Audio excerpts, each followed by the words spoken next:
Welcome to Paranormal Central, broadcasting live from Central California with your hosts Jeffrey Gonzalez and Alan Thomas. Broadcasting video worldwide at paranormalcentral.net and broadcasting audio on the Dark Matter Network at artbell.com.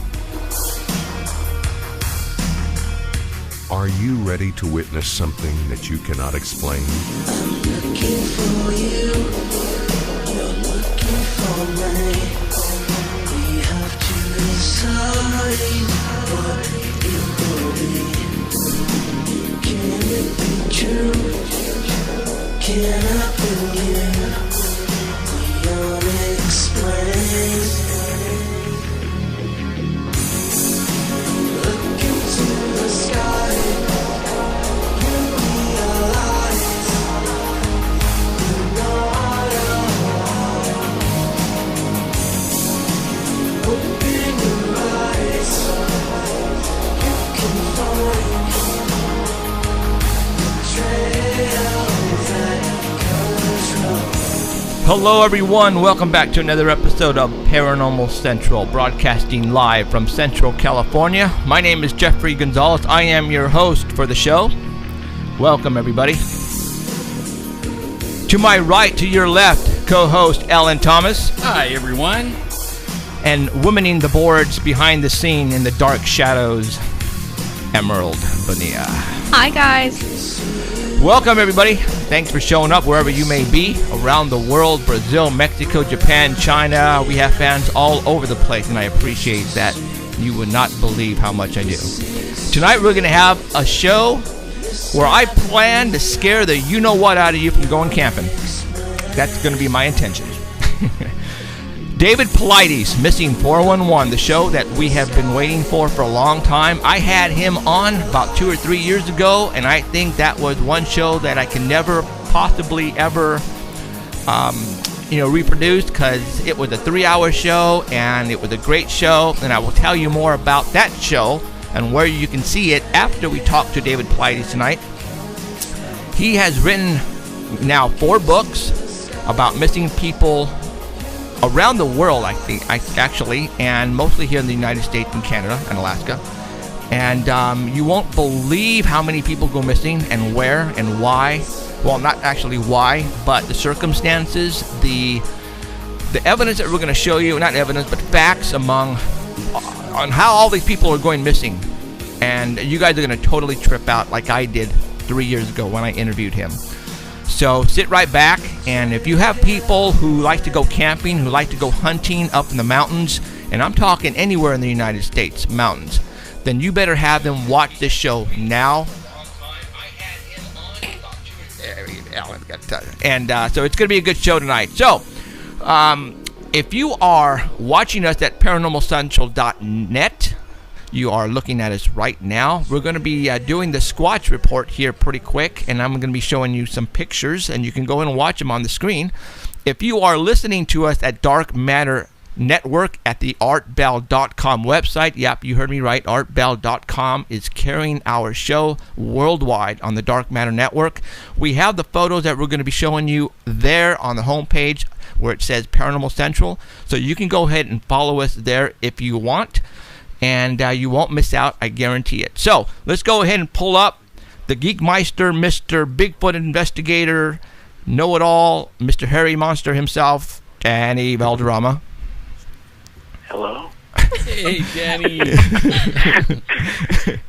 What's going on, Mr. Danny? How are you guys doing? It's got the long time that we've seen you, right?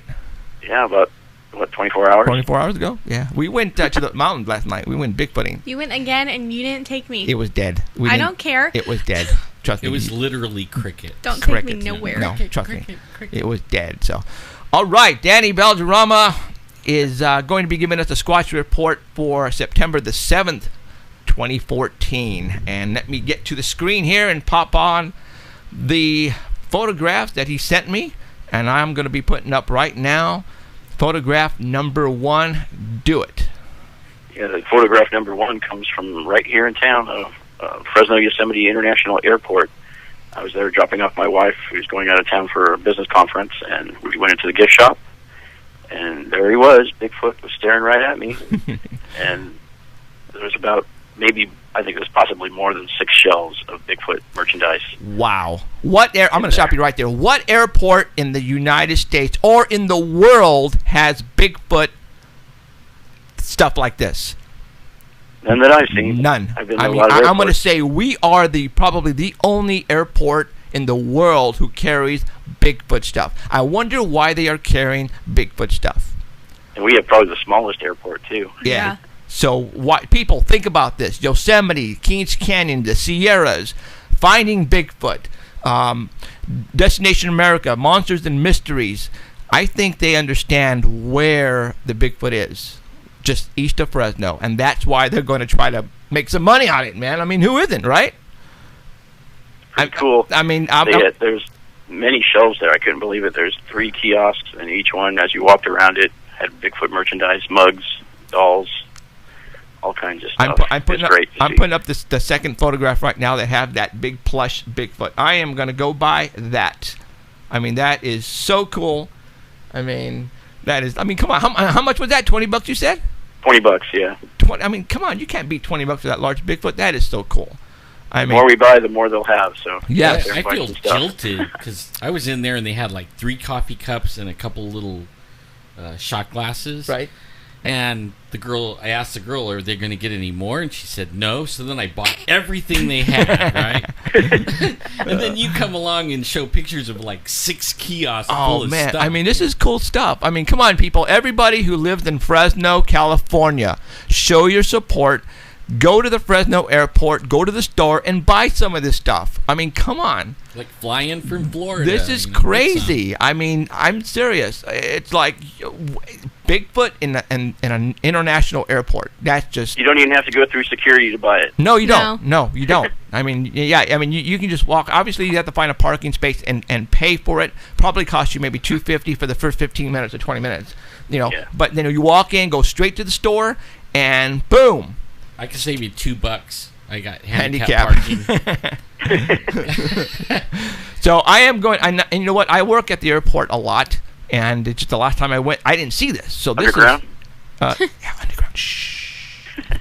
No, the store, and I didn't see any of this stuff because it wasn't there. But now, I mean, this is really, really cool. So awesome. So yes, we are known out there. We are making money for people, and we're not making any money as of yet. What the heck is wrong with this? I mean, this scene here. I mean, we got to change that. Oh my God. Okay, now picture number 3. Yeah. Picture number 3. Story number 2 has one picture Okay. from the IFL Science page. Huh? It's dated from September 4th, 2014. Oh wait, I got the soap up. That's not it. No. It's Why you send me the pictures in different? Okay. guys walking in the snow. No. Where's that son of a gun? Are you kidding me? The picture's Our just Bill so got it right. little, Yeah, our kind Bell of got it right. Keith is better than me. What can I say? You know what? I don't see it here. Doggone it. Okay.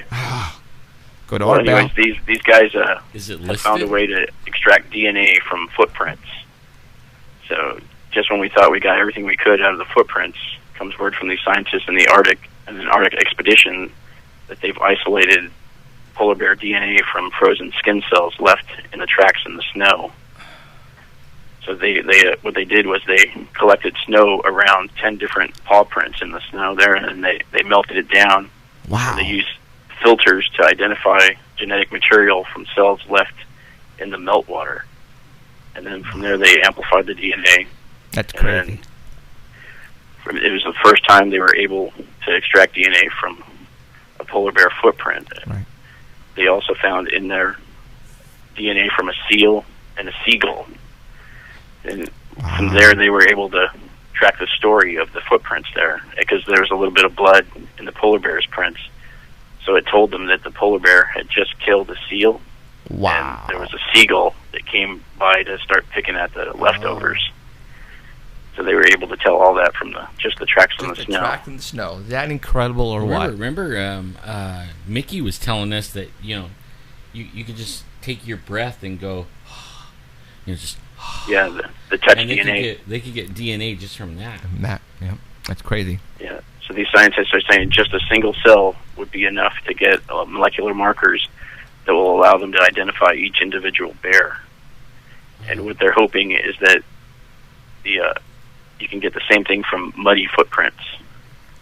They're going to try it next with try to find some muddy footprints of any type of animal and see if we can get DNA cells out of that. But it's working right now in the snow because DNA breaks down slower in the cold than in tropical weather. Got it. So hopefully that'll work out. Yeah. Wow. That's very cool. So, all right. What is next? Next is the soap. The soap. The soap. All right. Got it. This is a pretty cool item I found. It's from DrSquatch.com. And these guys have been operating since 2012. It's 3 guys, and they're from Friday Harbor, Washington, which is on the San Juan Islands in North Washington. And the Dr. Squatch soap company started with the idea to create a simple, natural, and manly soap. So they believe the Sasquatch is the perfect embodiment of this spirit. So you can smell So like a with that in mind, they skunky. created a soap bar with simple ingredients from Mother Earth. You know, they go to the store and they read all these ingredients in the soap, and they couldn't pronounce them. So they wanted something that everybody could pronounce. So you're They're gonna homegrown. So you're gonna smell like the forest. Yeah, well, I'll let you know that in a second. Oh, sorry. I'm jumping. They're a homegrown company, and they, just like a Sasquatch, they believe in living free, simple, and natural life. Their soap is made of all natural ingredients that you can pronounce, and they all come together to clean, nourish, and rejuvenate the largest organ in your body, your skin. So they mix the ingredients in their soap. They let it cure for 6 weeks, and then they cut it all by hand. And the soap that they have comes in 8 different fragrances. So you can get pine tar, gold moss scrub, cedar citrus, bay rum, spearmint basil scrub, cool fresh aloe, eucalyptus Greek yogurt, or the deep sea goat's milk. So there's 8 different fragrances for you to try. Most of them smell like the wilderness out there. Then you know what? I'm telling you right now, for those Bigfoot hunters, Bigfoot investigators who are listening to this show, you know, I think a lot of problems people have when they're up looking for Bigfoot is they smell perfumey. You know, they have those colognes on, and Bigfoots, just like any other animal in the wild, have a sense of smell. So if you were to take a shower using the forest smell, you know what I'm saying? I think, you know, Blend right in. you'll blend right in. Absolutely. Yeah, Really these smell- bars of soap are $6 a piece. Oh, you know, They do. you might get go to the eaten next though. picture. You know, you walk around with goat milk. Now the goat smell. milk you don't want to put on when you're looking. You'd turn around and have every cat in the land Yeah. following you. Be running. Yeah. Yeah, that's not a good thing. I don't know why you would want to smell like goats. Yeah, or There's 4 yogurt. pictures. You know how many bears could smell you from 50 miles smelling like a yogurt? Man. Okay, now we have the deep sea, deep sea goat milk. Dude, you weren't kidding. There it is. Deep sea goat milk. Oh, I thought you were goofing around with it. Dude, that's funny. No, they Oh. they have 416 reviews, and they're all positive. Everybody loves this stuff. Deep sea. The bars Okay, of soap are $6 a piece. tell me, what does deep sea goat milk smell like? I have no idea. I couldn't tell you that. For $6 you can find out. Yeah. Well, you know what? Why don't you, if it's all good, you know, reviews, then you're in contact with them. Tell them to bring some in or send them to you, and we will try it. We will actually put it on. I mean, put them on. We'll Take go in a the shower. woods with it on, man. I will. So, You rub also it get on a your gift box. you know what? They have, Well, tell them. I know you communicated with them. Tell them to send you, and if they are listening to us right now, get a hold of Danny Beldrama. Send him some gift boxes, a couple of them, Goat milk. and literally, I will take a shower using just before we go to Bigfoot hunting, investigating. Please, you need to. I will take a shower like I always do, but I will use the forest smell, the evergreen, whatever that is. Because I'm serious. Yeah, you don't want to go up there smelling with perfume if you really want to get some action. No, you don't want to do that. Wait, man. When we were kids, we were taught to like rub, you know, like there's these leaves, manzanita and stuff like that. Right. And you grab it and squish it up and then rub it all over you, and it takes your smell away from you. You smell like a forest. Or you can roll around and poop like Yeah. Smeha did. Yeah, he was even eating it. Oh, like, God. oh man, your breath stinks, right? It's like it's really gonna stink in a minute. Okay. Yeah. And they also have a gift box that has 4 different the most popular soaps in it, and that's $30. If you go onto their site, it says it's sold out, but they assured me that they do have them back in stock as of this weekend, so you can go ahead and order it. Okay. And if you're still not sure what kind of soap that you want, there is a quiz there that'll ask you about 6 questions. At the end of the quiz, it'll tell you what soap is for you based on your answers. And You know what we got to do? they also have what's different is a soapscription. A subscription. I Boom, can't boom, wait. boom. You know what? We need the next time you're in the airport, take a picture of this to have them order some of this and put it with the Okay. Bigfoot stuff. I'm on my way there, actually, in about a half an hour. Oh, there you go. And print out a couple of pictures to put them on your iPhone and say, hey, that way when Well, people they actually do. If you go onto their site, they actually do. If you they're looking for people to sell their item in their stores. Well, there you go. Yeah, so they're actually looking for people to sell it Maybe in we their could sell stores. it on our website. Right now, it's mainly sold online, but they have it at Urban Outfitters, the Space Needle, a place called the Grooming Lounge, and you can contact them if you want. If you own a store and you want to contact them, drsquatch.com. You can get their product in your store too. I really want to see what that deep sea goat milk smelled like. Yeah, so you can the subscription. You can either order 1 bar, 2 bars, or 3 bars, and a month. And it's the 3 bars you can pay $12 a month, and they send them to you. They send 3 bars a month to you, and you can either choose them or they'll choose them for you. But the pine tar one is selling really good. The pine tar one, I think, is the one that everybody's talking about. And that one I can see actually using before you go up there. It smell like pine cones. Yeah. So Yeah. this is for the Bigfooter. You don't like Anybody that? who has a Bigfooter in their life. Yeah.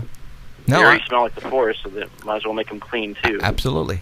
Pine tar. It sounds like something you'd never get off, Like, man, look, I got the pine tar, and your hair's all stuck and everything. No, you know what? If you're listening, Dr. Squatch, notify David Valderrama and get us some. Or Danny. Or I'm sorry, Danny. and we'll try some. We'll check it out. So, all right. What's next? Story number 4, Number 3 pictures. 3 pictures. All right. Oh, This broke on Monday, September 1st, I was reading about on the this. Sasquatch Hunter page. It's from Stacy Brown Jr. If you remember him, he was the winner of the $10 million Bigfoot bounty that was on TV. He didn't win the $10 million, but he did have the most evidence, so he did win something. I can't remember the dollar amount that he won. But it wasn't $10 million. It was like $100,000. Wow. But this broke last Sunday that just after our show ended, that he announced that he was in possession of an arm, and that's the picture that's on there. They found it in the woods out in Florida, in one of his favorite hot spots, and they took it to the Fish and Wildlife Conservation Commission, and they confirmed that it was not from a bear or a human. So they were going to take it to get analyzed, see what was going on. And he also says there are no bears or monkeys in that area of Florida, so they weren't sure what it was. They said the people told him that it was an unknown primate arm. So he put it on Facebook to see if anybody could identify it. And if you go to the next picture, it's a picture without the dirt behind it. You can see the length on it. So it was sent out for testing, and they're hoping it's the arm of a skunk ape. And, So how are they going to know it's a skunk ape? It's got to come back part ape then, right? Yeah. But not it's got to be Or primate. unknown type of ape. Yeah. It's kind of small. Yeah. Yeah, it is. They're saying somebody told them it looked like an orangutan arm, and there was a report of a orangutan that was loose out there, but they don't know if it was the same area that he found it in. Oh, okay. But in the area that they did find it in, there has been Bigfoot activity, and in April they did find a trackway through that whole area. So they're Yeah, hoping that I'm looking at it, and is that supposed to be the knee, the middle part? it's supposed to be the arm. Oh, that's the arm, arm. the elbow, and the hand at the bottom. Okay, Yeah. so, and that's a ruler right there. So what are we looking at, 17 inches? Yeah, it's Yeah, not that pretty long. Well, Now, they did announce that there would be a press conference today around 3:30 on one of the other shows, and what I just found out right now a few minutes ago, just before it came on, is that they did identify it. they did? They did, and I guess Disotel from the $10 million Bigfoot bounty ran a bunch of tests on it over the week. Uh-huh. So he and Stacy Brown Jr. announced on this radio show that it was a gator arm, possibly a hind leg. Yeah. Boy, they sure ran this and just milked the heck out of this, didn't they? I mean, it was all over the place. It sure was. It was everywhere. Yeah, it was. Well, there you go. An It alligator. turns out to be a gator arm. So maybe a skunk ate Wah, a wah, gator. wah. You know, it's like when we Maybe. go out up to the hills and we find deer legs twisted off. Right? We don't find the deer. We find anything of the deer, just a twisted off deer leg. Right. So maybe I think the Bigfoot keeps the twisted off so the deer can't run away. Maybe he twisted the leg off the gator so it couldn't run away. And then Yeah. dragged him off later and ate him back, took him back home to his family. Now, Yes, but they are finding evidence out there in that area, so Right. anything's possible. anything is possible. So, all right, right on. What else there, All Mr. right. Danny? Is that it? I know you're going to keep it That's short it. this week because we have a very special guest coming on here pretty Yeah. quick. So, all right, Danny. Thank you very Okay. much, and we will talk to you next week. Bye, Oh, Darren. let me know what the airport says tonight if you do talk to them. Okay. Okay, all right, dude. See ya. All right. Thank you. Bye. Sorry. So, all right, right on. All right. Gator arm. I never thought about. I was thinking maybe a monkey because I know there's supposedly in the swamps out there's like loose monkeys and stuff like that. So that's what my guess was going to be. But I was thinking it might have been some kind of sloth. Oh. Because they have those over there too. Do they? So right on. But wasn't sure. Okay, we are going to be contacting now David Paulides. Here we go, people. You guys ready for this? Are you guys ready? David? This is me. Right on, dude. How's it going? Going great. All Hi, right. David. Woo! We are happy that you are on. We are excited. Yes. And a lot of people have been bugging the crap out of us to get you on for so long, and now we finally... I mean, I was going to have you on again, but we were going to wait for this last book to come out so that way we can get you on. So man, you are busy, aren't you? Yeah, it's been a busy few years. Wow. You've been scaring a lot of people, dude. Not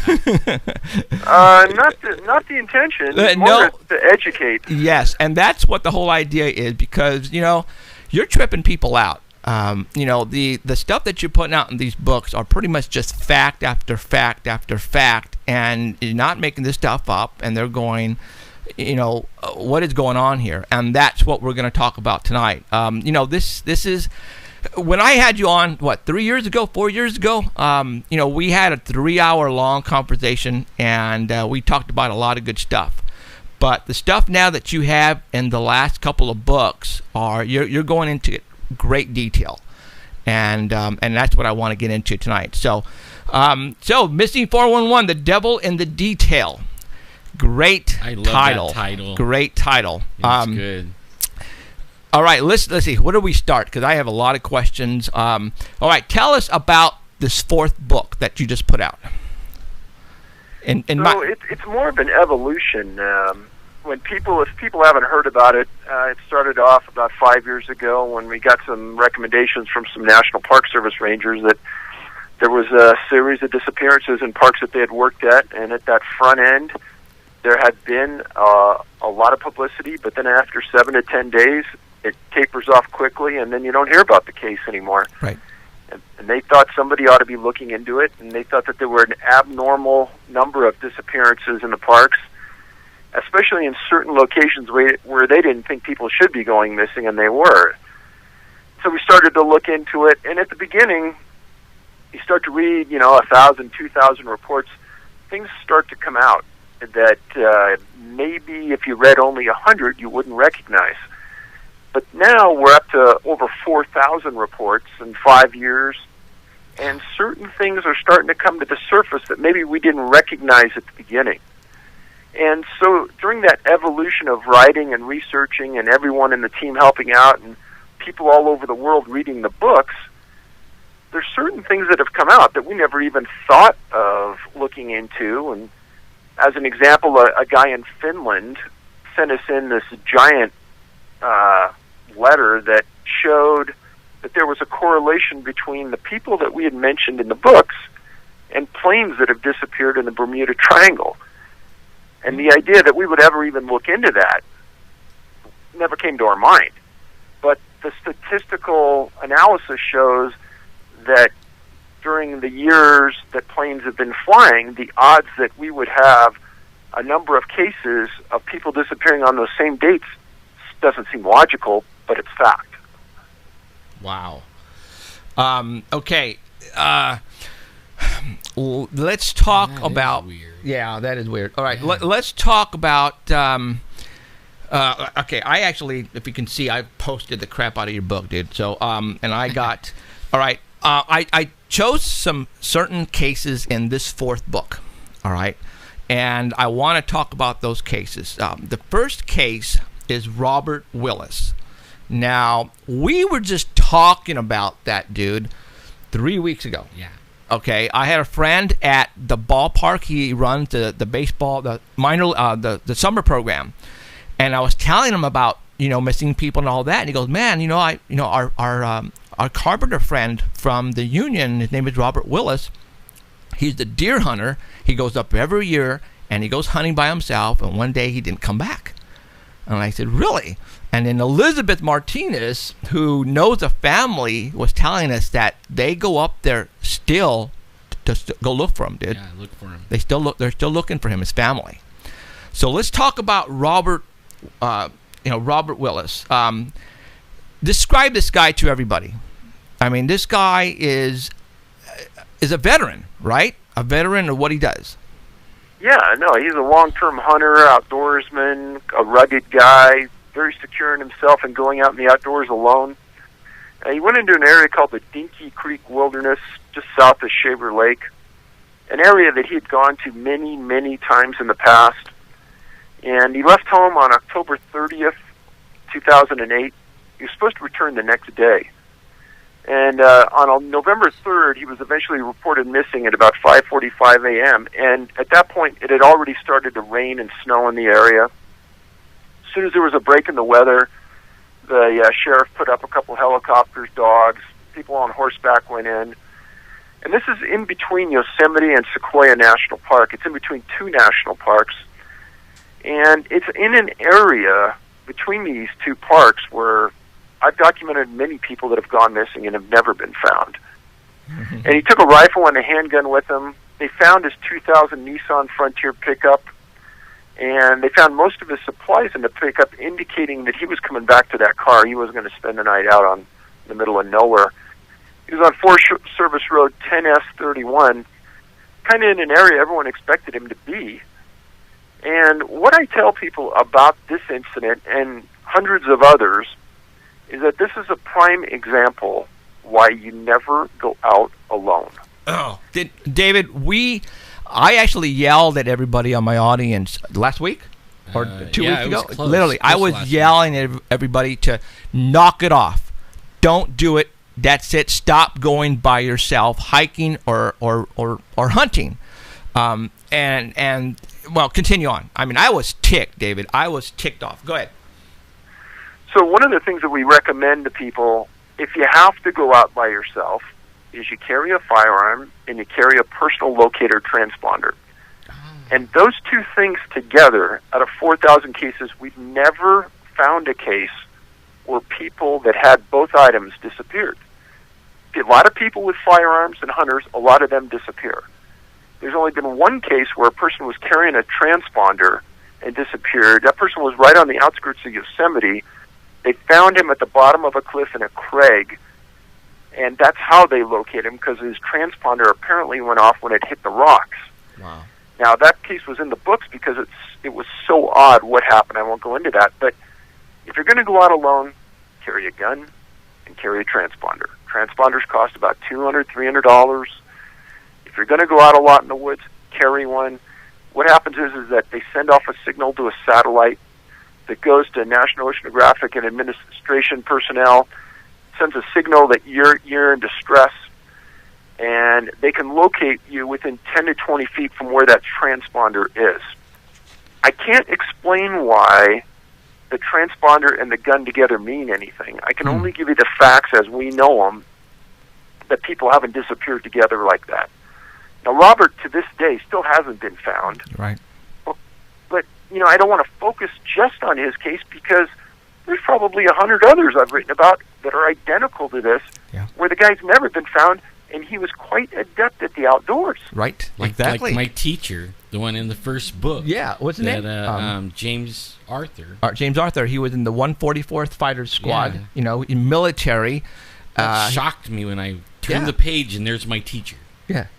That's crazy. Whoa. Okay, and that's what I want to talk about that later on. So wait, like on the name of the book now, before we get in all the stories. Right. The devil's in the details. I mean, that's like the first thing you see. Yeah. Now, Alan is so cool. Alan is. I want to know why. Alan is part Cherokee. Okay, he's quarter. So let's talk about the names really quick. Obviously, with you investigating more of the cases, then you started to realize, wait a minute, the name of this canyon is what? Devil Canyon. The name of this area is Devil, and then Devil this, Devil that. Let's talk about that a little bit. Now, I don't know, but who names these particular parks or canyons with the word devil? How did that get their name, David? Well, that's $1 million question, and all three of us together could spend the next 20 years trying to figure that out. And there are no easy answers to that. But common sense would tell you that an area gets a name for a reason. Yes, exactly. Now, what that reason is for those specific names, we really don't know because it's impossible to try to figure that out. Right. So, Native Americans could have named that area, right? Like you're saying, we're just thinking out of the box. How did they get their names with the devil in it? Obviously, it was named for a reason. Bad devil. When you say devil, it's bad. A lot of them go way back, like legends. Like hundreds of years. That was what that was known for. And then it just gets on the map because that's what everybody calls it. Everybody calls it. Yeah. So when you say devil, you're saying bad place. Very, very bad place. Yeah, don't go there. Don't go there. Okay. All right. There's a couple of cases that I wanted to talk about here around us. And the next one was George Penka. I believe his last name is spelled. Oh, Penka. Penka. Yeah. That I just blows me away. Go for it. Tell us about this one. A lot of people have keyed on this case because George was with a religious group from his hometown in Southern California that went into Yosemite as a group, and they decided that they were going to hike around the area. George was a big guy. He probably wasn't a long-distance runner. He looked like he was a pretty sedentary guy just from his appearance. But on June 17th, 2011, the group decided that they were going to hike up to Upper Yosemite Falls via the Upper Falls Trail. And they made it to the top, and they hung around there for quite a while. And at 2:30, the group decided they were going to head back to the cars from the top of the falls. And George was in the back of the pack as they started to come down the trail. Now, for the people who don't know, this is a big trail. It's very, very heavily used. There's a lot of people on it. And after my last book came out, a guy named Roger Marsh in the Huffington Post wrote an article, and the title of it was called Don't Be Last in Line. And the title could be Don't Be Last in Line and Don't Be First in Line. Wow. And the reason he wrote that is that there were a series of stories in my book before this, Missing 411, North America and Beyond, where I described the person being last in line would disappear. Wow. And it doesn't make any logical sense per se, but everyone would walk to the bottom of the trail wherever they were, and that person that was last in line or first in line that took out in front of everybody, they wouldn't be there in many instances. And sometimes they were never found. In Penka's case, we filed a Freedom of Information Act request on Yosemite. And you got to remember that I've probably filed 100 on the National Park Service in 5 years. And as long as I name the person that I'm looking at, the date they went missing, and the location, if it was a missing person, I usually got the case. In this incident, they told me I wouldn't get the case on Penka. Really? And I went back at them and I said, well, is this a criminal case? They said, no. So it's just a missing person case? Yes. And there's no suspects? No. Well, why wouldn't you let me have the case? And they said, you're not going to get it. Now, Yosemite's done this before. And Yosemite, just so people know, it's the largest cluster of missing people anywhere in the world that we've researched. We have 52 clusters of missing people. Yosemite's the largest. And somebody at Yosemite is starting to pay attention because they're stopping and giving us any cooperation at all. And in this incident, when George disappeared, there was a huge search. They never found hide nor hair of George. And obviously the church group was distraught, his family's distraught. Well, where can you go on this big trail? Wow. I mean, think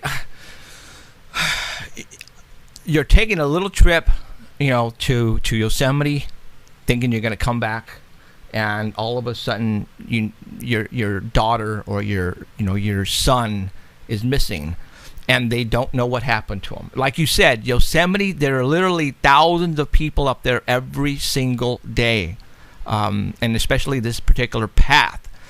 How can somebody simply disappear from the back of the line? I don't know. Even if he fell off, like I lived in Yosemite for a while, and I watched a guy fall off that trail and then fall through the falls. Saw his red jacket go. Okay. So I mean, even if he fell, there's people on the ground looking at the falls, right, that would see him. Even though nobody on the trail might have saw him, there's other people admiring the falls that would have saw him. This is crazy. Like we did. This is crazy. So Yeah. obviously, no body ever found. That is weird. that is sad. That's absolutely sad and scary at the same time. Because I was telling people, don't go by yourselves. Right. Don't ever go by yourself ever again up to the Sierras, just east of Fresno. But now we're telling people, don't be the last in line, because this is crazy, David. I don't understand. Don't let your kids wander off out of your sight. Yeah, we're telling this everybody is that. absolutely crazy. Okay, now, any more information? Did they come up with any clothing or anything on him, George? So it's been over 3 years. There's nothing. And one of the things I think that's important to understand, you guys almost touched on it there, is that if he would have fallen somewhere, or if he would walk behind a rock because he was sick, passed out, and died, I guarantee they would have found his body by now, because through decomposition, the odor would have been overwhelming on that trail. They would have found him. Yeah. I think you're absolutely right. So let's think about this. Okay, you're walking down a trail, and there's other people in front of you. Can a bear come out of nowhere and take you and just run with you? No. All right? Could a mountain lion do the same thing? No. Could a person come by and snag you from the end of the line and take you away? No, because George would have been kicking and screaming and yelling, right? Correct. So how could somebody, maybe 200 pounds, 225 pounds, simply poof? That is, okay, well, right now what I want to do is I want to make people think. All right, you guys, this is what we're giving you guys are facts on how these people are going missing. Now, you guys are going to try to find out how these guys go missing, and we're going to give you some more cases. All right, now, a couple of months ago, firefighter, Southern California, Mr. Herdman, right? Oh, yes. Yep. You were on a radio station that was being broadcast on the Dark Matter Network, and you basically told that the host of the show how they were going to find him. Why don't you tell us about that story? So Mike Herdman, kind of the all-American boy, 36 years old, married with a daughter. He was an Arcadia firefighter paramedic, and he and another firefighter paramedic on about June 11th, they went backpacking in Los Padres National Forest in Ventura County. And Mike brought his dog, Duke, with him, and they had a scheduled 4-day trip into the Sept Wilderness. And if you do a Google search on Sept Wilderness, S-E-S-P-E, you're going to find that there's a lot of areas back there that have the name Devil in them. And I did some research on the area after all this started to happen, and the facts just started to roll onto me. So he and a paramedic named Taylor Byers, they backpacked into the area a day and a half. They were set up along a creek, and it was getting to be nighttime on the 13th. And Duke, Mike's dog, took off running away from the campsite. And Mike had on a pair of shorts and a tank top, no shoes, nothing else, and he took off running after his dog. Now, for people who haven't read my books, one of the things that we found is that a lot of people, when they are found after they disappear, are missing clothing and missing shoes. And when I heard that he ran off without shoes and he didn't come back right away, we all started to key on this case. Because he was a trained survivalist and an outdoorsman, and he had been to this area many times before. So they started a search for him, and they searched for a week and a half. And they flew the same route into this area every day by helicopter. They put a drone in the air with FLIR, forward-looking infrared radar, looking for body heat. They put canines into the valley looking for a body. They had horse-mounted units come in. They had almost a dozen different firefighter organizations and search and rescue groups in that region looking for him. And they had made a determination on where was the high probability areas that he would be, and they assumed at the beginning that he had to have been hurt, otherwise he would have responded for their calls of help. And 2 weeks after he disappears, a helicopter, it was on June 27th, disappeared on June 13th, is flying that same route, and they see something at the bottom of a cliff, about a mile from where he disappeared. They put a searcher down onto the location, and they find his body there, dead. Now, on the 26th, I was on a show, and we were going over the same facts I just explained to you. And I said, based on everything that's put forth right here, my guess, educated guess is he's going to be found at the bottom of a cliff. He's going to be deceased. He's going to be in an area where they probably flew over before and they didn't see him, or he wasn't there, and they're going to find him, and they're going to determine the cause of death is catastrophic injury at some level. And they did. Yep. So had they come to question you because you know so much about this? Because it's exactly like a lot of these cases that you have in your books. They're finding them at the bottom of a cliff. Sometimes they're covered in bushes, right? Right. And places where they've already checked before many times. And all of a sudden they're coming back and, whoa, there he is. But wait a minute, we've been through here many times. Explain that one to me. Well, that's something you can't overlook. And I have never, ever pointed a finger at search and rescue and said, they're not diligent, they didn't do their job. Exactly the opposite. Because if canines are coming in and they aren't picking up a scent, if drones are flying over and they're not picking up a heat signature, then and they're doing grid searches area by area, you can't tell me that all three of those factors are failing. Right. As many times as we've documented in the books. Maybe once or twice, maybe 3 times. But over 100, 200 times, I don't believe it. Right. So they are literally disappearing and then all of a sudden reappearing. That's paranormal. I mean, I'm just calling right now. That's not normal, man. I mean, we're talking stuff you see on TV, David. All right, you know, that's what we're looking at here. I mean, the facts are facts. You can't get around by saying, well, they didn't check that area thoroughly, which is bullcrap. So how do you not? I mean, how did the body get there from not being there a couple days ago? I can't believe that they haven't offered him a TV deal. This stuff would make great TV. Man, okay. I mean, every week he could have like 2 or 3 cases. You could go on for like seasons. You know what? I can tell you right now that we're talking government national parks. They're trying to keep this information away from the public. And we'll get into that in a little bit later. So that was a firefighter. And you know, David, that they probably spent no expense looking for him because he was one of their own. So you know they probably had spent literally hundreds and thousands of dollars worth of bodies and equipment out there trying to find him.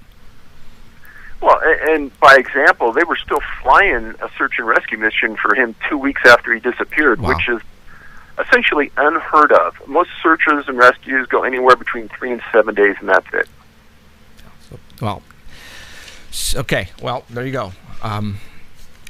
I'm not going to tell you how he got there, David, because I don't know, and you probably don't know either. So, all right. Just like the ones that they find way up high in the rocks, it would take a mountain climber to get to. And I marked some of that stuff in the book. Okay, Wow. The next case. Obviously, the ones that we just talked about were all adults. And in your books, David, you basically have a combination of all ages that go missing. And most of them, now this is what I don't know. Are they mostly children or mostly adults that go missing in our national parks? You know, there's a pretty healthy mixture between really, really young and really old. And there's not a lot in that age group between, say, 30 and 45. Okay. Even though I think that would be a lot of the people that are in the parks. Right. But for some reason, that age group doesn't come up much. Really, really young, say under 10 years old and younger, and there's a lot in that 2 to 4-year-old bracket. And then there's a lot, say, 65 and older. Okay. Wow. I'm out of that age group. Thank goodness. All right. The next case that I want to get into a little bit is, and this is the reason why, because she was 30 months old, in the 2 years range, Amber Rose out of Michigan. We'll talk about that one. So this area near Paris, Michigan, Paris and Baldwin, Michigan, I've written about it many times in my books, and for some reason there's a lot of very, very strange activity that goes on there. This family, her name was Amber Rose Smith. She disappeared October 8th, 2013 at 1:30 in the afternoon. 12 miles northwest of Paris is a city called Baldwin. Well, the family lived in Newaygo County. And I can tell you that this area has a lot of big, thick forests. And some of the stories go all the way back to the 1800s of disappearances. So this isn't a one-time and it's over area. That for some reason, the area around the Great Lakes has a lot of disappearances. Well, Dale Smith was her dad, and he was in the front yard with 2 family dogs and Amber, and they were kind of doing some work, and she was playing with the dogs. Well, he went in the house just briefly to use the restroom, and he came back in a couple minutes, and Amber, at 30 months old, and her 2 dogs were gone. Now, for people, again, who have read my books, you'll know this scenario plays out time after time after time. A very, very small child disappears from a yard in a farm or a ranch or in a national forest and is gone quicker than you can believe, and then the parent gets back and starts yelling for the dogs, yelling for the child, and gets no response. Now, another part of this unusual aspect of disappearances that we found is that a lot of the children that we've documented have an unusual disability. And I can't explain it other than she did. She had severe mental and physical disabilities. Well, Dad searched for a while, and then he called for help. And this went on for almost a day.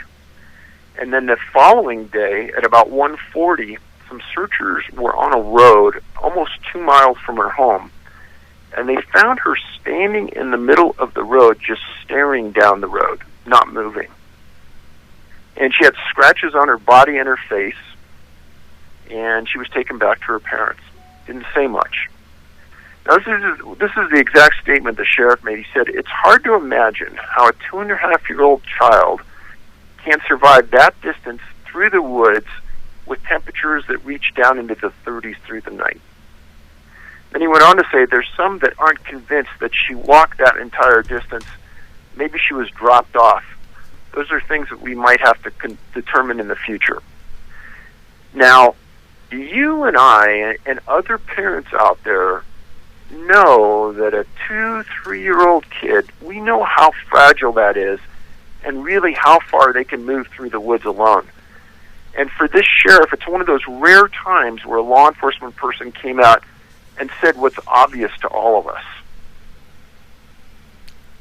In your book, on page 362, you have some cases listed here where children, young ones up to about, I guess, 9 or 10 years old, that have gone missing.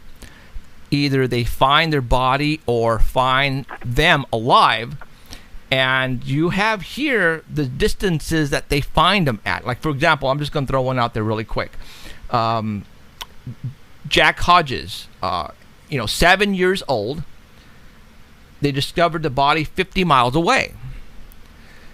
I'm looking at this 20 miles, 15 miles, 30 miles, 15 miles, 15 miles. Even 5 miles is too far. Even 5 miles, really. depending on the depending on the in the rock in the rugged mountains. That's incredible miles. Yeah, we're talking some. So, how does a child of 5 years old, let's say, get 50 miles from where they were last seen? Man, that's a good question. So, Jeffrey, I put that in there for the obvious reason to wake people up that, first of all these cases came straight from either articles in newspapers, magazines, or from search and rescue, or from law enforcement. So, and in all of the articles in the books, I write down where the information came from. So if people want to go back and look for themselves, I welcome them to go ahead and do it. Because quite frankly, when we started to put the information together, this is so far outside the realm of normal search and rescue, nobody wants to acknowledge it. Right. In fact, it's always outside of the range of the search. I mean, almost exactly. every one of them. What is the farthest that they will search a lost person for, David? So there's parameters based on the topography, the weather, the age, the health. Well, let's just say a 2-year-old child, they're not going to search more than 2 miles away from where the person was last seen. That's going to be it. Right. Yeah. Right. And, these have come about through other people studying the phenomena and coming up with the averages. Now, obviously, these are so far outside the bounds of averages, like I said a few minutes ago, nobody wants to acknowledge it. Now, 2 years ago, I gave a talk in front of the largest search and rescue organization in the world. It's called NASAR. And at the end of that talk, an Alaska State Trooper stood up, being very brave, and said, "Dave, you're saying what most veterans in here already know, that this stuff is happening, we don't know how, and nobody wants to acknowledge it." And in that talk, I just laid out facts, like the pages you just talked about, because I think they speak volumes about what's rational. If you have a child, your child's not going to be found 2 days later, 10 miles away when they're 3 years old. Right. So, but search and rescue people, 98% of them are volunteers. Yeah. And God bless them, because if they weren't volunteering, law enforcement can't afford to put a deputy out there looking through the woods at $30 to $50 an hour. And so when these search and rescue people, the volunteers, go out and look, they're thinking one thing: let's find them, let's save them, let's get them back, and let's go home. They're not thinking unusual because they've never been trained in the unusual. And search and rescue groups led by law enforcement, they really don't even want to talk about what I'm talking about to you right now. Why is that? I mean, is it because they've been told not to, or it's just so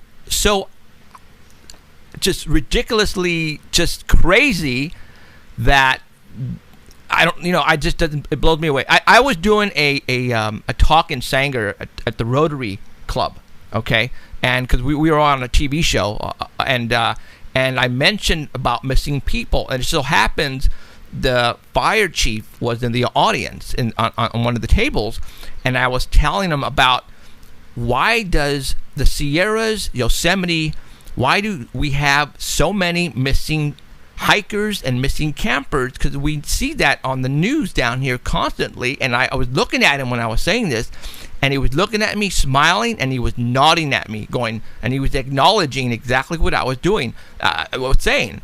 And he was probably tripping out because he probably had that in the back of his mind. Why isn't anybody else catching this? Well, obviously you are catching this.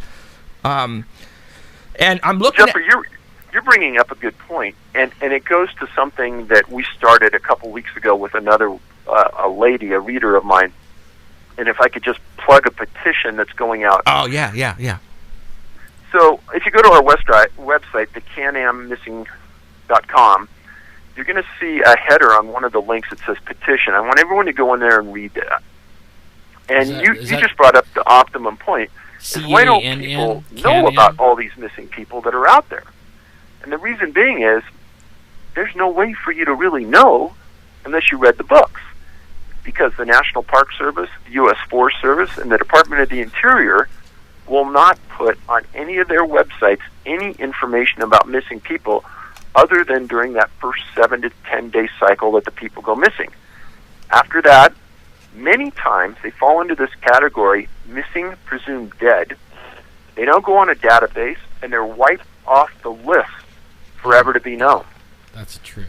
So what this petition is asking is for legislation to come about that requires them to maintain an online database of missing people, their location, and identifying information.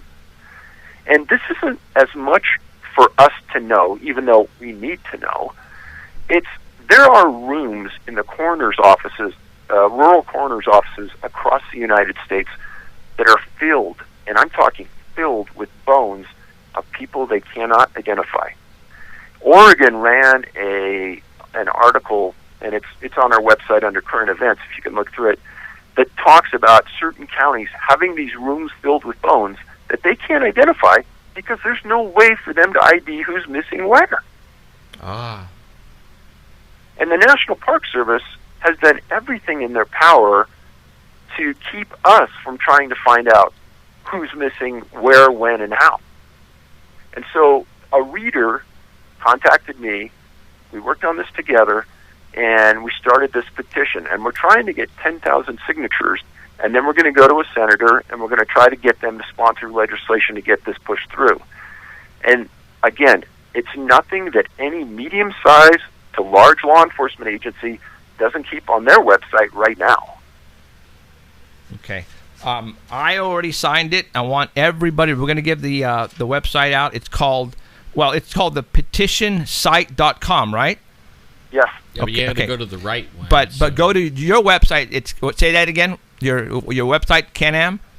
canammissing.com, like Canadian American, canammissing.com. Okay. Just look for the header that says petition. Click on the petition. It'll take you to the site. You can read it, and then I'd be blessed if everybody would sign it. Absolutely. All of you right now who are watching us and listening to us at rbell.com, if you can do that right now, do it. If not, do it after the interview, after the show tonight. Now let's get 10,000 signatures on here so we can try to get this thing moving right along, because this has to stop. Is it all right if I we have a website also, and can I put that prominently on our website for a while? Well, that'd be great. I'll do that, Okay. and even on when I put the archive up, I'll put the a little saying go to it. Big time. Okay. Yeah. Now, one more case that I wanted to talk about before we really get into some other stuff. the different types of people that go missing. You're talking young, you're talking old, you're talking a lot too that have disabilities, and you also have some that are very, very smart people that are going missing. Like, for example, Crost, Mr. Crost. Well, how do you pronounce his first name? Alive? I don't know. I'm not sure. Alioth? Alioth. There you go. From Lake Arrowhead, he went missing. Now, he was a professor, right? Correct. Okay. Now, we're talking, when we're not saying, all these people, partiers, teenagers that are going up, that go partying and they get lost. And, we're talking people that have smarts. We're talking credible people who work in law enforcement, who are military, who are professors. They're going missing. Now, you would think that somebody with intelligence would know how to get out of trouble, who know not to get into trouble. And this one caught my attention because, he was an older gentleman, but still, he's a professor. You would think he'd know how to take care of himself. He was up in the mountains. Now, talk about this one. So in my latest book, one of the categories that I came out with was scholars or academic types. And it's something that can't be ignored. I talk about 4 physicists that have disappeared in the recent past in rural areas, mountains, national parks. Crost is number 5 now, 62 years old. He's from Germany. He's a professor at Van Gurke University in Magdeburg, Germany. And he was attending a conference at Lake Arrowhead Conference Center. And he's a hiker and a hunter in Germany, so he regularly went to the outdoors. The man was in phenomenal shape. And he was on a hike with 20 others on Pinnacle Trail. And what the resort did is they put a guide in the front and a guide in the back of the group. And they were hiking this trail. Well, towards the end of the hike, Crost got tired. And he turned to take a break, and he realized that the guide at the back seemed to be getting sick. And so they sat together, and as everyone else walked off. And they sat there for about 10 or 15 minutes. Crost said he was ready to go again, and the back guide said, hey, I still don't feel good. You go ahead and go. So now Crost is last in line, and he takes off. He's never seen again. And if people look at this area around Lake Arrowhead, a lot of big boulders, but not a lot of ground coverage. And they searched for this man for over a week, and they found nothing. He was wearing a blue button-down shirt, a black lanyard with the convention insignia around his neck, blue pants, and he had a bottle of water. Right after he disappeared, the weather changed, and winds up to 60 miles per hour grounded helicopters. But they brought in bloodhounds, ATVs. After the wind stopped, they brought in helicopters with FLIRs, and they found nothing. Now, 40 miles northwest of this location is a place called the Devil's Punch Bowl, where June 11th in 98, an LA County sheriff named Jonathan Auge went out for an afternoon run, disappeared, and he was never found. And LA sheriffs threw everything at that, and they could not find him. And he's still never been found. So I don't know what to think about Crost, because he's in one of those areas where I don't think he should have disappeared, but he did. And the thing that I keyed on right away is that he was a physicist, right? And he's the 5th now to disappear. That's something you might want to talk about. Like, I know we talked about it last time, but it's like a major theme is the storm, right? It's like every. Right. I mean that to me that's major. Now thing. again, I'm talking paranormal. All right, because Yeah. this is not normal. Okay, all of a sudden, a particular person goes missing, and then the search party comes in, and all of a sudden, a major storm comes out of nowhere and prevents them to go look. Is that right? That happens a large percentage of the time. Yeah, and that to me, that is the most strangest thing. Almost like whoever or whatever it is knows that. Wow. Like this is like the most opportunistic time to take somebody. We One of the things. No. One of the things I talk about in the book is that we, as a society, have the ability at certain levels to control weather. And so it's not that far out of the realm of normal to think that the weather could be changed when we wanted it to be changed. So keep that paradigm when you start reading about these things, because I don't know if it's, I know it's too far outside the bounds to be coincidence. Well, okay, so are you telling me then that somebody, or it has to be somebody, is preventing our people to go look for certain people when they're lost? Well, I've been writing the book about HARP. Right. And we've been seeding clouds forever. Right. So, I mean, there's a lot of this that goes on that, you know, it's hard to put A and B to equal C, but once you understand that it's too far outside the bounds of normal to think that it's just happenstance, it's not. Talking about professors, a couple of weeks ago, we had a hiker go missing here in Kings Canyon, and they found his body dead from the Bay Area. His name is Gregory Muck, M-U-C-K. He was from Santa Cruz. He was an elementary teacher. He came to, and I'm reading it, 12,000-foot elevation, Garnier Basin. Does that sound familiar? I think so. Okay. And he went, he basically told everybody where he was going, and he didn't return. They sent out a search party, and they found him at the bottom of a cliff, David. I know the case. Okay. And it's hard to ignore those things.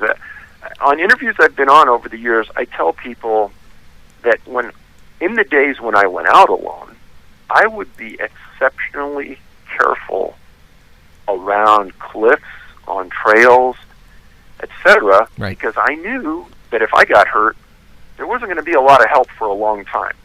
And if I fell, there's a good chance people wouldn't find me. So I don't think that these people that are going out there are any different than me. I think that they're very careful when they go out alone. Right. If you look at the number of cases where people disappear and they're found at the bottom of a cliff, if you just start to pay attention to those, the numbers are going to astound you. Yes. Yes, they are. I mean, what I'm getting from the law enforcement is they are, I have not heard to this day of them coming back and said this hiker it looked like he got attacked by a mountain lion or a bear, and that's how he died. I have not heard that at all. All of the bodies that had been found, they fell off a cliff, David.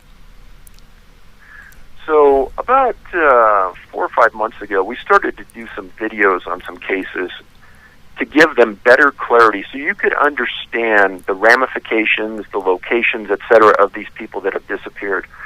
And if you go to our website and you look under the YouTube, there are these videos listed. And one of them involves a physician that disappeared this year named James McGrogan. He's from Indiana.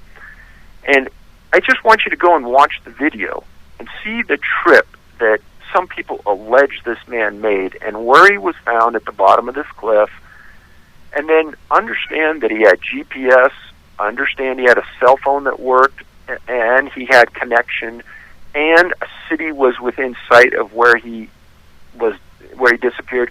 All these things come together and you start to say, this doesn't make any sense. Well, no, it doesn't make any sense. And he's an ER physician, so he's used to making rational, quick decisions. That's what he's paid to do. And you're going to tell me that this guy traveled cross-country in the middle of winter, 4.5, 5 miles to his demise? No, I don't think so. And all of these things start to come together. The more you read, the more you can see the facts don't make sense. Right. You've changed. Like, I grew up in the mountains, and in fact, around Yosemite, and you know, I have the teacher James Arthur disappear, but my whole life changed. I saw a Bigfoot once up there, and then that changed everything. I didn't go by myself anymore. In fact, I didn't go for 6 years camping, but only then, after seeing your books, I don't go alone. I don't go. I mean, it totally changed everything. And I used to go for 2 weeks at a time, all by myself, hunting, camping, and really never even gave it a thought. But not anymore. You know, the people that are going missing, the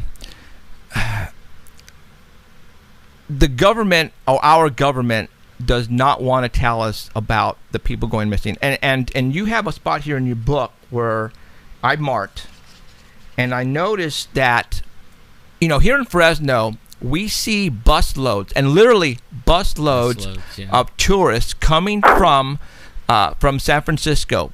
And this is from Japan, China, you know, Russia, Germany. They literally, down Kings Canyon 180, you see busloads of these tourists. And what brings the tourist up to the mountains is obviously, you know, our redwoods, you know, Yosemite, and they bring money, David. They bring a lot of money. And I've noticed in your book, and I have a feeling that's one of the main reasons why our government does not want us to figure out about this, because there's revenue here. Right? Well, I think that there is no doubt. I mean, there's a study that was done on Great Smoky Mountain National Park. It brings in essence, almost $800 million a year to the surrounding communities. Wow. Yeah, who would want that cut Yeah, off? and I noticed. Well, I know Yosemite makes big bucks. Yeah, you got Yosemite here marked at $350 million. Yeah. You know, that's a lot of freaking money. But obviously, that's not one of the main reasons why, you know, they're I don't know. I think a lot about your cases and how they find the bodies and where they find the bodies, and I never hear in what condition the body was found in, or if what it may have happened to it. You right. never hear the conclusion. It's always, you know, he fell off a cliff, and that's how they found the body. Mm-hmm. Have you gotten any reports on how they found the body? I mean, like for example, and I'm going to try to get a little gruesome here, but, you know, were these bodies intact when they found them? So you bring up an excellent point, and I'll go back to McGrogan, who disappeared earlier this year outside of Vail, Colorado, and the video we did. So when somebody finds the body, sometimes it's not law enforcement that even extracts the body. Sometimes it's, in this incident, it was Vail Mountain Rescue, a group of volunteers that found it and pulled it out. And the press puts in bare bones facts.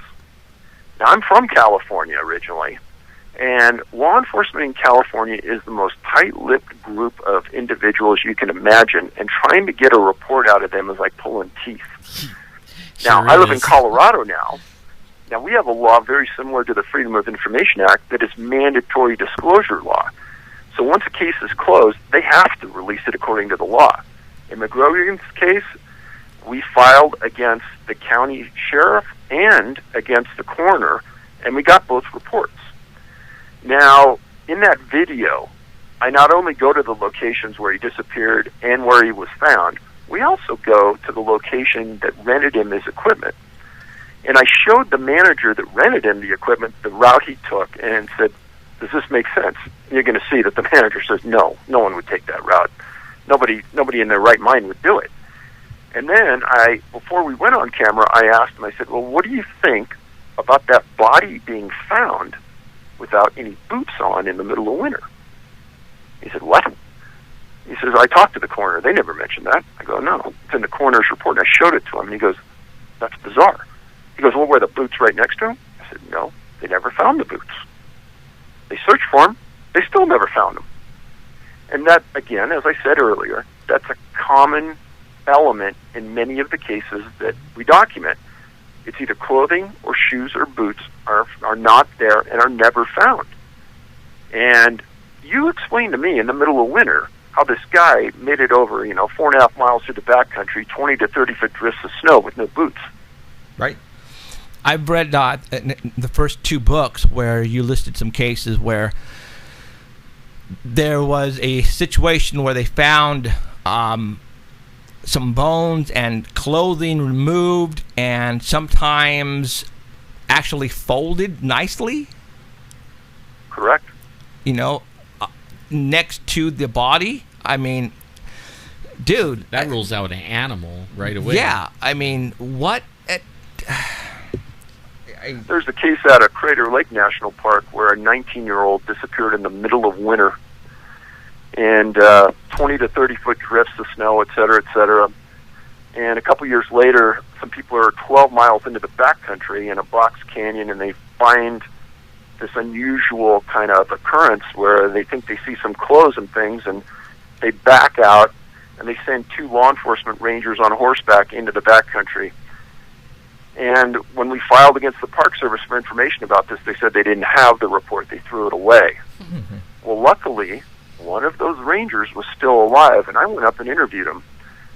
And his name was Marion, and he said, Dave, that was the most unusual thing I've ever seen in my life. Because my partner and I rode in, and we stepped over this large log. And he goes, imagine if you were standing up, and you unbuckled your Levi's, unbuckled the belt, dropped the zipper, and dropped your pants down to your ankles.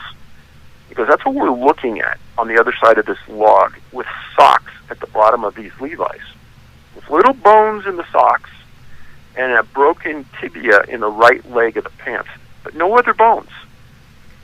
And he said, I've done hundreds of these backcountry recoveries of bodies, and I've never not found boots. He goes, there were no boots there. He goes, there was no coat, there was no shirt, there was no camera, there was no sheath of the knife he had. And he goes, but the better question is, how did he get 12 miles into the backcountry with no skis, no snowshoes, and no winter equipment to get there? Because we were so disturbed by it, we backed out and called for an FBI evidence response team from Portland to come down and work the scene. Wow. I've noticed here that people who are listening and watching right now, this has been going on for a long time. Long time. As a matter of fact, David lists has dates here, and the earliest you have is 1826. So, this has been going on more than a century. And who knows how long before that. Right. That's how they got the devil names. Yeah, it's eating me alive. That how did they get the I'm thinking Native Americans. That's where I'm thinking. I mean, it could be miners, but I mean, people started naming these names because usually it's bad. Right. It really is. Usually is bad. Yeah. But I don't know how long it goes. Just to let everybody know, after we talk to David tonight, we're going to be giving away 2 of his books. All right? I'm going to give you the number right now, but we're not going to do it right now. 559-287-8367. 559-287-8367. Yeah, don't call, because don't call now. Be beeping and don't call. We'll let you know. Now, David, I went to Amazon and pulled up your books on there. What the hell is that all about? Okay, I'm going to put up a picture. I took a snapshot, and I am going to put up a picture right now and show everybody. I couldn't believe it either. Okay, they don't want you to talk about this. Yeah, go ahead. Talk about these prices on Amazon. Obviously, you're not doing this, right? No way. No, we don't sell on Amazon. We have our own website. We have good penetration on the web. If you Google Missing 411, the name of the 4 books, our site comes up number 1. Right. In fact, I'll have that site. I have a contact site or a contact page for our guests, and I'll have that on in there too. And I won't put the Amazon one. No, and I just want to show I think this is funny, David, but I'm thinking now: was this? Are the prices put on there by people who have bookstores and that are selling this, or what? I mean, so what these appear to be to us is people that are buying our books and reselling them on Amazon at a huge profit. Huge? I can't believe people are paying that much for a book myself. No, they've got to be out of their mind. Okay, your recent book is going for $2,342. Your first book is going for $2,361. Yeah, I say you're pretty damn popular, David. Yeah. or somebody does not like you and does not want people to buy these books. Because if people are not familiar with shows like this, they're not going to know about your websites. You know what I'm saying? They're not. Sure. They're not. Like I said, you're coming across. There's something going on. Our government knows exactly what's going on, and they want to keep this hush hush. Obviously, you've been getting grief since you first started finding out or trying to get information from the government. You know, they don't want to give you case files. They're making you pay or want you to pay millions of dollars, right? Correct. Man, that blew me away. Yeah, the so- millions of dollars just for a little report. Yeah. You know they're hiding something when that happens. Now, since the last time we've talked to you, has anybody from forestry or government pull you aside and give you some information that obviously you haven't told us about, or something? Put in a book? Yeah. So a friend of mine and I were at a national park. Maybe so. I think it was last summer, and we step into one of these little satellite offices, and there's three older gentlemen standing around a table talking to one ranger. And I happened to just be nosy, but they saw me standing there listening, and they were talking about some fascinating stuff, and you could tell that these three older guys really knew what they were talking about. And one of them gets up and he goes to the parking lot, and he kind of appeared to be leaving, so I followed him out, and I introduced myself, and I said, "Hey, if you have a minute, I'd love to talk to you. You seem to have a lot of information." And he was the nicest man you could ever believe. And he says, "Yeah, I'm a retired special agent from the Park Service." And I said, "Oh, well," and I told him what I had done and my background, and I said, "Hey, could I talk to you?" And we ended up standing there talking for like an hour and a half, and he was very frank about many things. And I asked him, I said, "How and why does the Park Service withhold this information about missing people and not inform the public about these issues and blah, blah, blah?" He looks me in the face, me and my friend, and he says, "It's a lack of integrity." Those were his words. And he told us a series of stories about investigations he was doing where they were thwarted, and almost purposely somebody interdicted to ensure that the investigation wouldn't go forward. And it was a very enlightening conversation from someone who was there, who had done it, who had experienced it, and was very frustrated. And so people know, the National Park Service has a large law enforcement contingent that are law enforcement police officers and marked cars that have gone to some of the best law enforcement training in the world through the Federal Law Enforcement Training Center. And after you've been there for a while, you can step up and be a detective, and you get a category which is called special agent. And they're the ones that do the bigger investigations into the park. Now, if it's a real serious investigation, you turn it over to the FBI. But normally, it's a special agent of the National Park Service that does these investigations. And our conversation with this man was very enlightening. Yeah, well, they're federal agents. That's pretty cool. I mean, so that like the guy I would have been blaming would have been him, but then you find out it's not him; it's somebody higher up than that, even. You know, One thing I tell everybody hands, is that when you go into a park and you look at the rangers in the park, those people are here for us. They're great people. They're doing a job that is a great service to everybody who visits. They're looking out for our well-being. These are not the people that are making policy inside the Park Service. And I seriously doubt if those people know anything about what we're talking about. It's the people my guess is it's the top 3 or 4 people in the Park Service that really know what we're talking about right here. We are you familiar with the forestry department is trying to close up some land at higher elevations above, 5,500 feet? Something like that. And millions of acres east of Fresno. They say because of a certain toad or frog.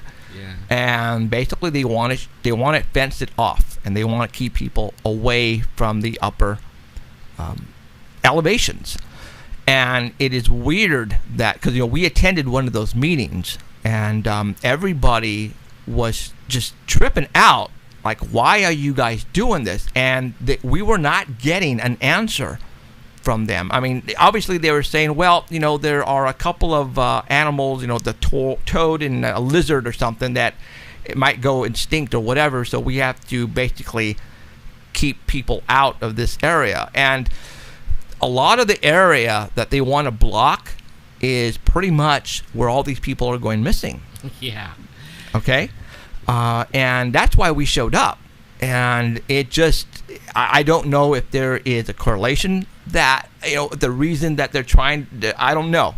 Have you heard anything more about the shutting down of the government land? Well, actually, it's public land, and that's why people are ticked off. Every once in a while, somebody will send me in from some part of the country something really similar to what you're saying. And what they're looking for is some logic to understand the decision. And usually it's people like you who understand the system and are trying to get a complete understanding of the rationale behind the closure. And more times than not, people can't find an understanding that makes sense. Mm-mm. That's 100. You hit it right on the head. I mean, and everybody in the room was getting frustrated, and the ones running the meeting were just like smug. Yeah, they tried to answer, and they were beating around the bush. Yeah. And it was just crazy. So, all right. What is next on your agenda, David?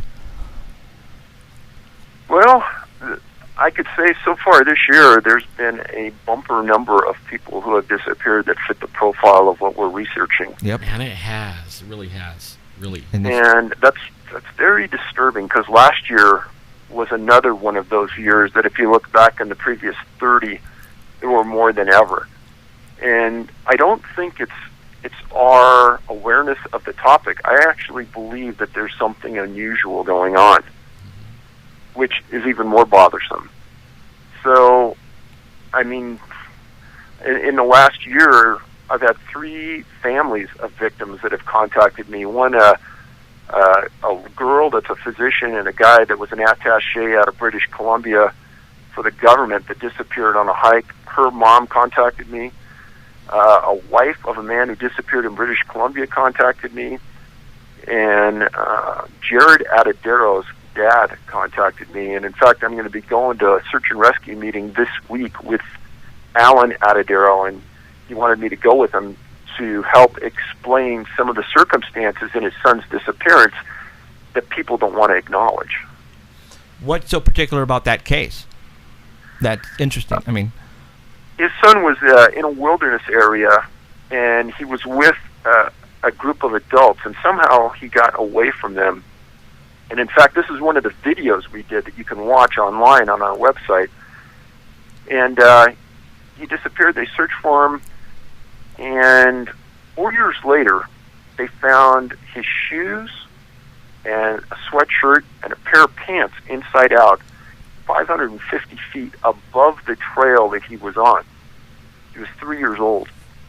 And we made the hike up to the location where they found his remains, and they only found a tooth in the top of his cranium.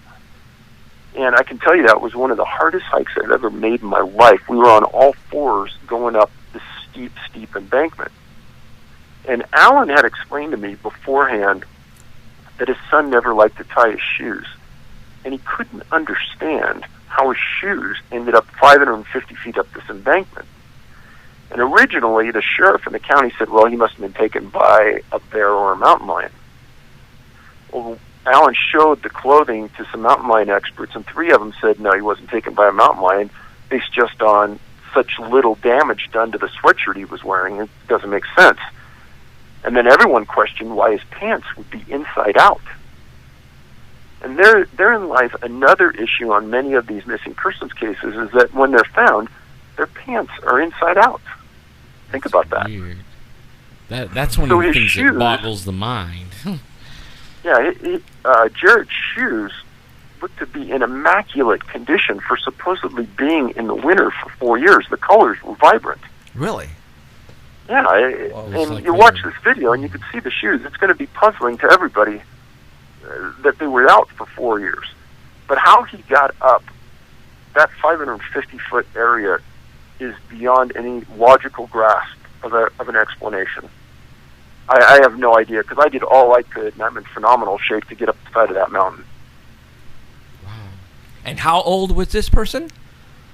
3 years old. 3 years old. No way. Okay. Then that's what we're trying to tell people. Tell people. In fact, that's something you might do is that we haven't done yet so far is list the things, like we did the storm and stuff like that, but only like tie them all, the things that the criteria that makes it into the book. You know what I mean, or into makes it one of these kinds of cases. Well, so at the beginning of each one of the books, we go through this explanation. Right.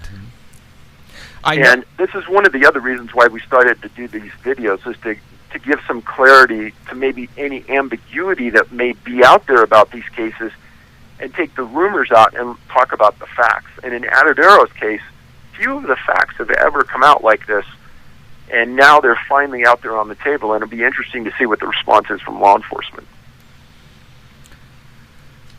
I think it's interesting. Like they try to avoid the subject. We've talked to several around here. I know some, and when I talk to them, they don't even want to talk about it at all. Like you were saying, California has tight-lipped cops. These guys are tight-lipped on this for sure. Wow. Okay, David. I'm the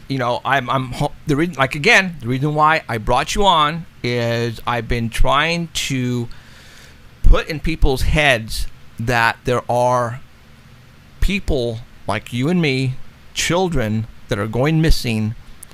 I have friends and relatives who like to go camping, and they just let their kids go out and run around, and they need to watch their loved ones from now on.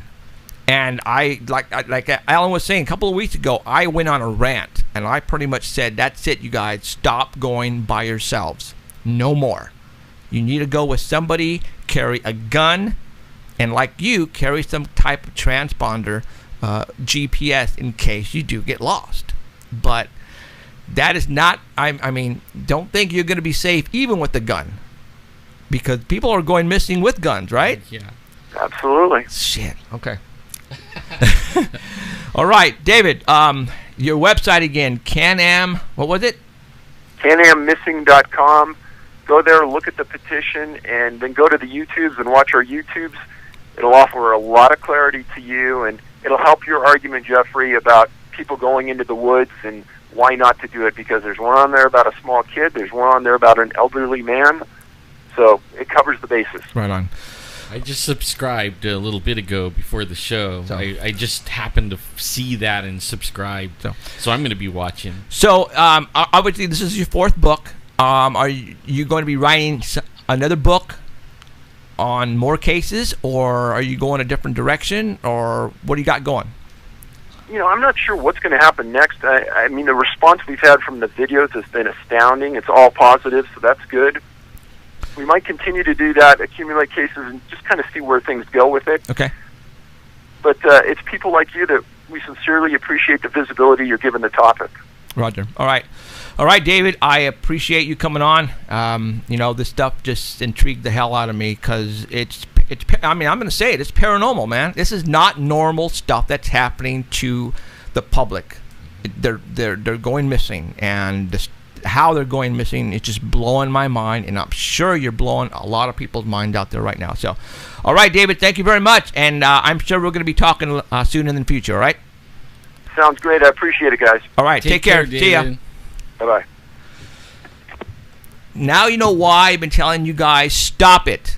Stop going by yourselves up in the mountains. You need to quit right now. All right? I mean, come on. We just had a hiker just found dead 2 weeks ago, east of Fresno. All right? And actually, they just found a dead body at Shaw Avenue and Zedeker Avenue. And this is way on the bottom. And they're saying they found a dead female, and that's it. They're not saying anything more. So you guys need to stop right now. I got 2 books that we're going to be giving away. And let's go ahead and do it right now. Let's give away the first book. 4th caller. 4th call. Really? Yeah.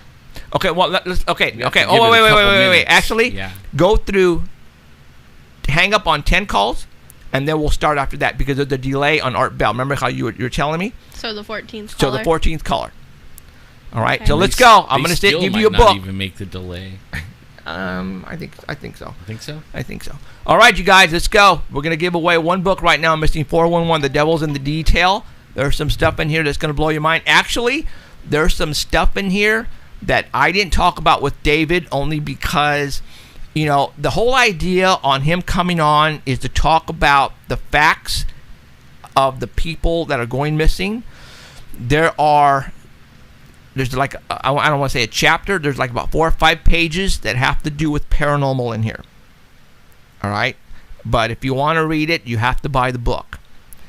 And I'm telling you, there's stuff in here about fairies and UFOs and other stuff like this. But he's only putting it out there because it's not what we think it is. It's there's information that comes about some of these cases that'll trip you out. All right. Again, I don't know what's going on. I have no freaking clue. Why are these people all of a sudden disappearing? Well, I'm not saying all of a sudden. They've been disappearing for over a century now. And this has been going on. You imagine how many thousands and thousands of people have gone missing? You guys remember, too, I've said this before on my show. I actually had a retired lady, forestry department, who wrote a couple of books. And she was the one that actually arrived early at Yosemite to open up the gates. She wrote a book, and she quoted, and this is what she said in her book. And I almost memorized it only because it just blew me away. She says, "In the mornings when I arrive to the park, I open the gates, and I let the people in, and I wonder which one of these people are not going to leave tonight." This is what she said. All right, and I quote, that's what she said.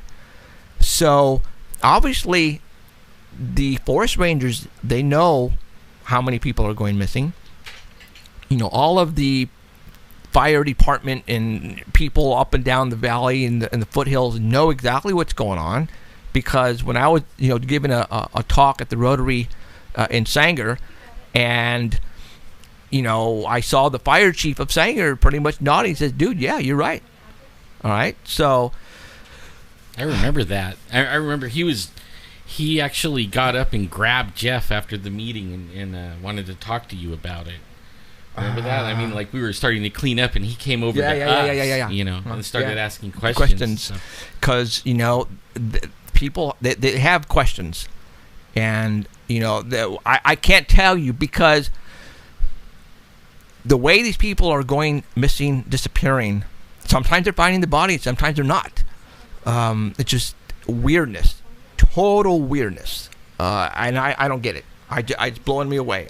This is totally supernatural stuff that's happening, and our government knows. David didn't want to say supernatural, but it is.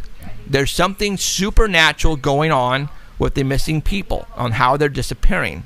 Because you can't say that an animal or a person is abducting these people. All right? Who is it?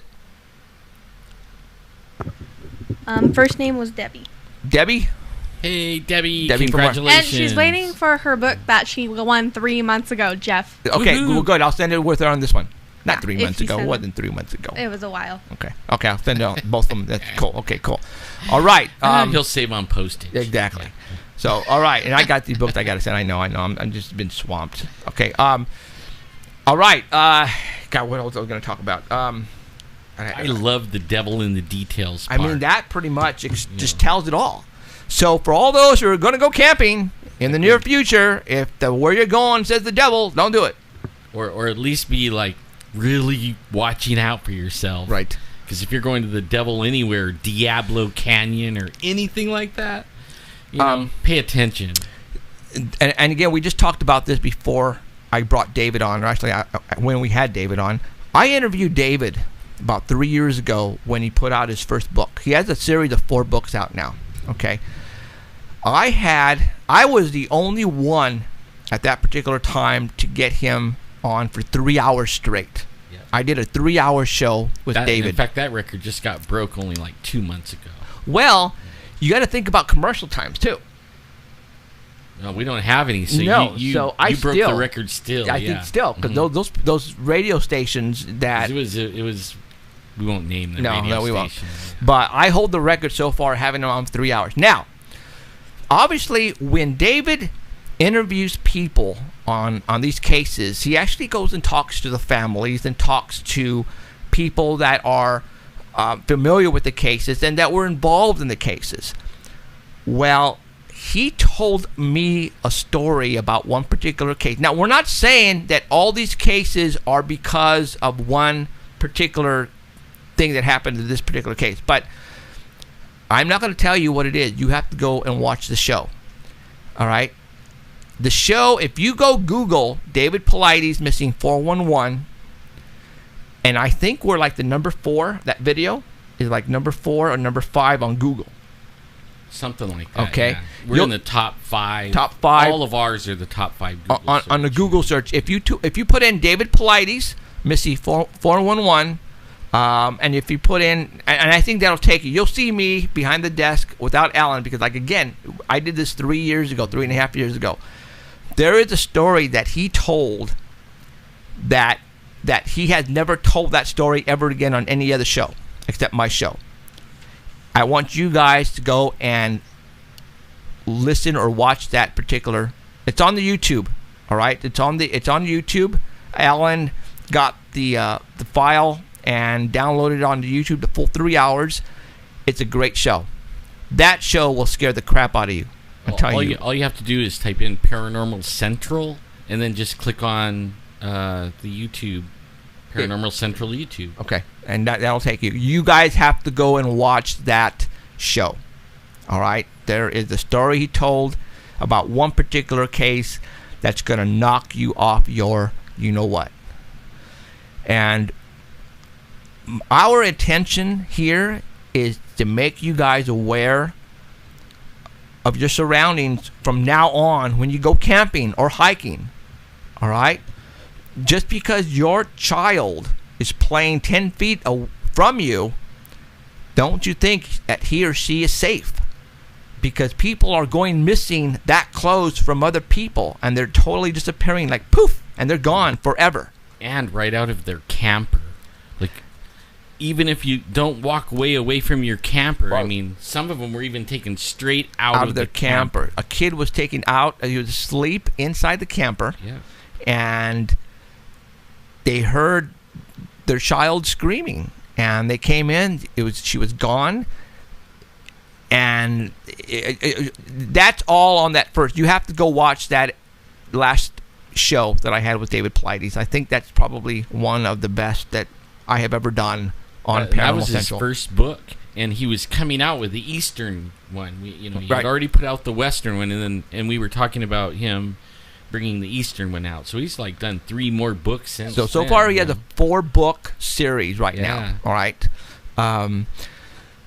I don't know. I would like to know if you. I mean, obviously it's supernatural. It's paranormal. People are disappearing. I mean, you can honestly say abduction. Obviously they're being abducted, but the question is now, how are they by whom are they being abducted?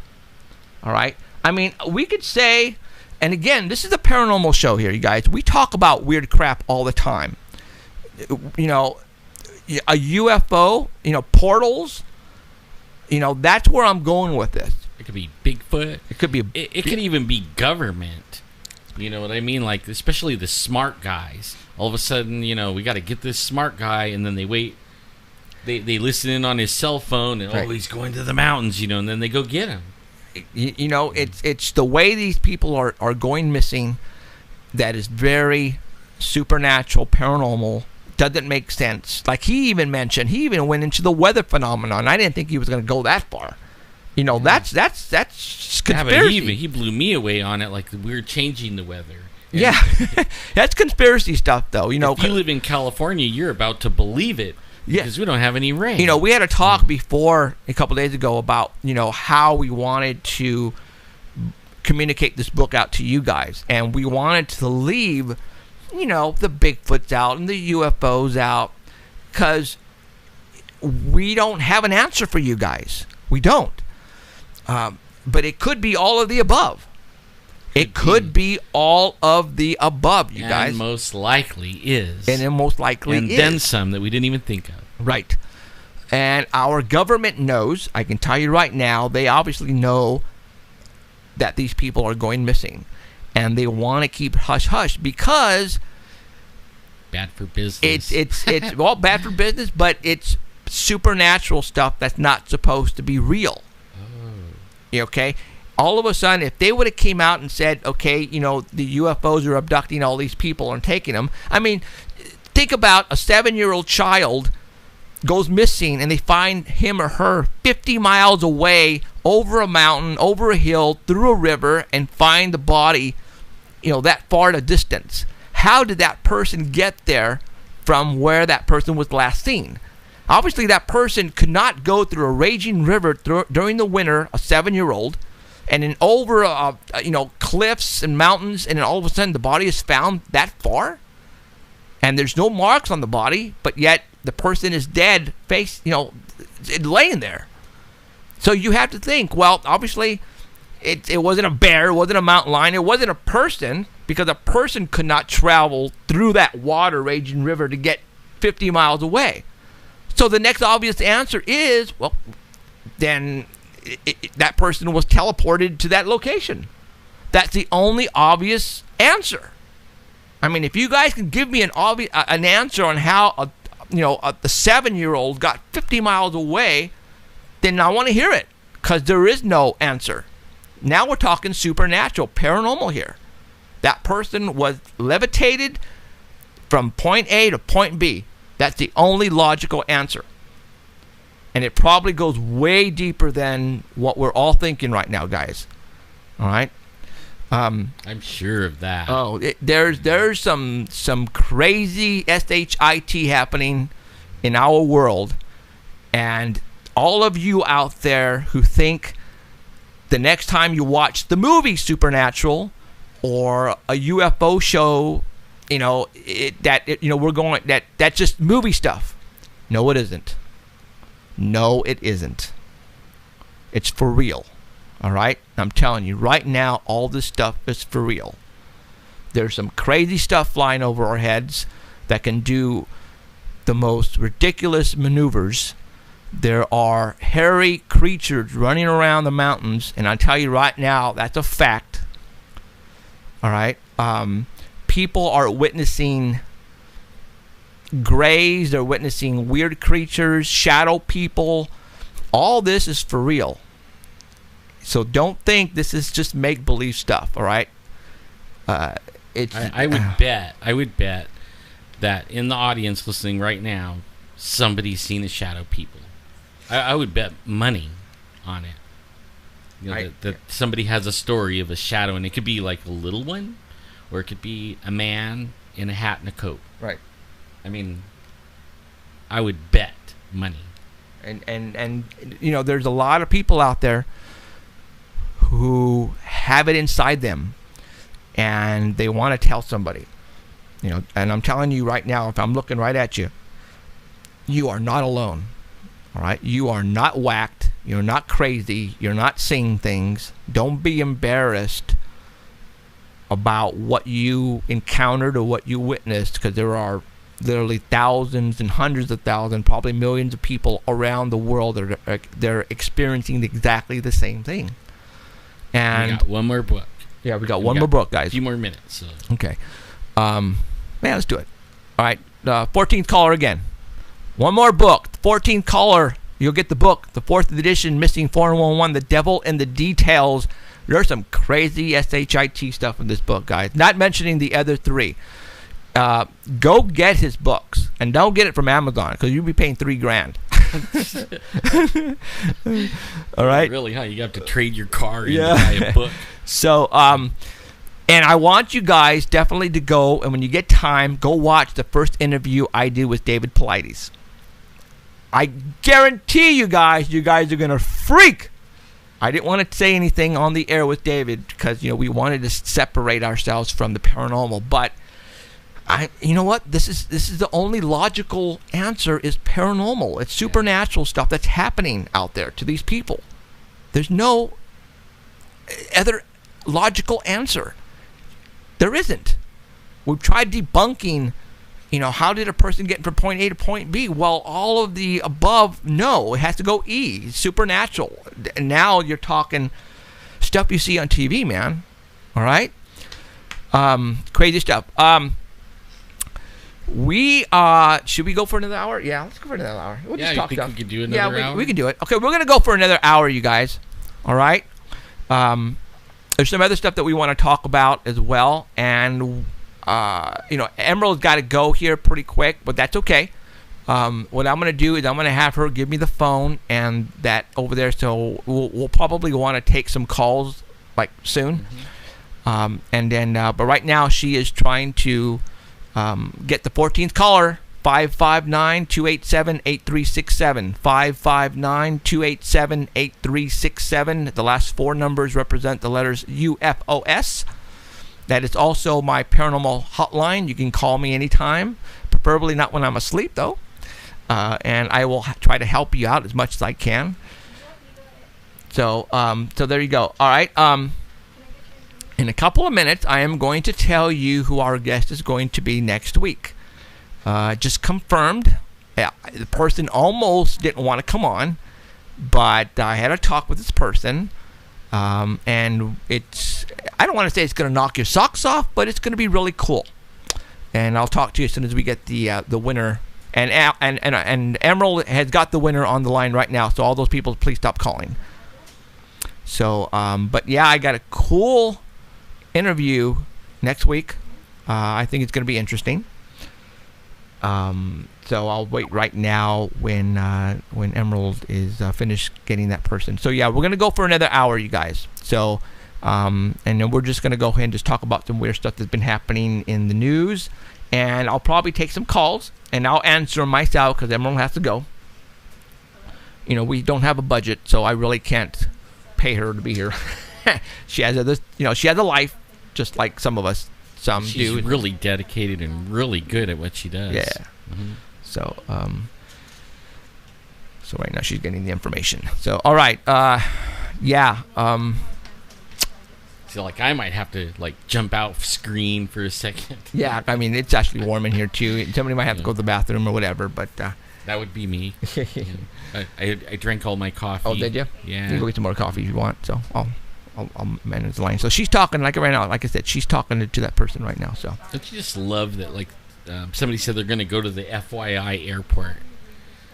Have you ever heard of an airport called FYI? For your information, it's not that big of an airport. Right. Fresno Yosemite International is the actual letters, the words for the letters. But why did someone say they're going to do that or what? Yeah. Elizabeth's going to go. She's going to go check out the Bigfoot stuff? Yeah. Don't buy all the little Bigfoot stuff things because we want one. They actually had some cool Bigfoot. I'll put it on right now because, we went through it really quick. Yeah. Matter of fact, let me put it on there real quick because there's some cool stuff that they never had before. I believe it was right. They told me they weren't going to have any more. And, I got in trouble. Who won? Mr. Thorne from Texas. Right on. Yay! Whoever that is. Congratulations! Mr. Thorne. So, okay, right now I got on the screen the Bigfoot stuff that they're having at the airport. look at that mug up there, the foot mug. See that?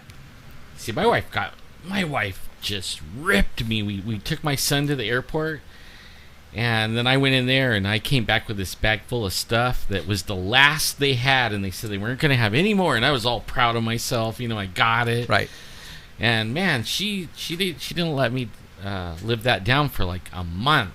If I'm not even gonna tell her they have six tables full of stuff, she'll say I lied to her. You know what I like to do, and I think we talked about it last night, is I like to go in there and talk to the buyer and see if we can put some pictures up above the shelves, like of you and Finding Bigfoot crew when they were down here filming.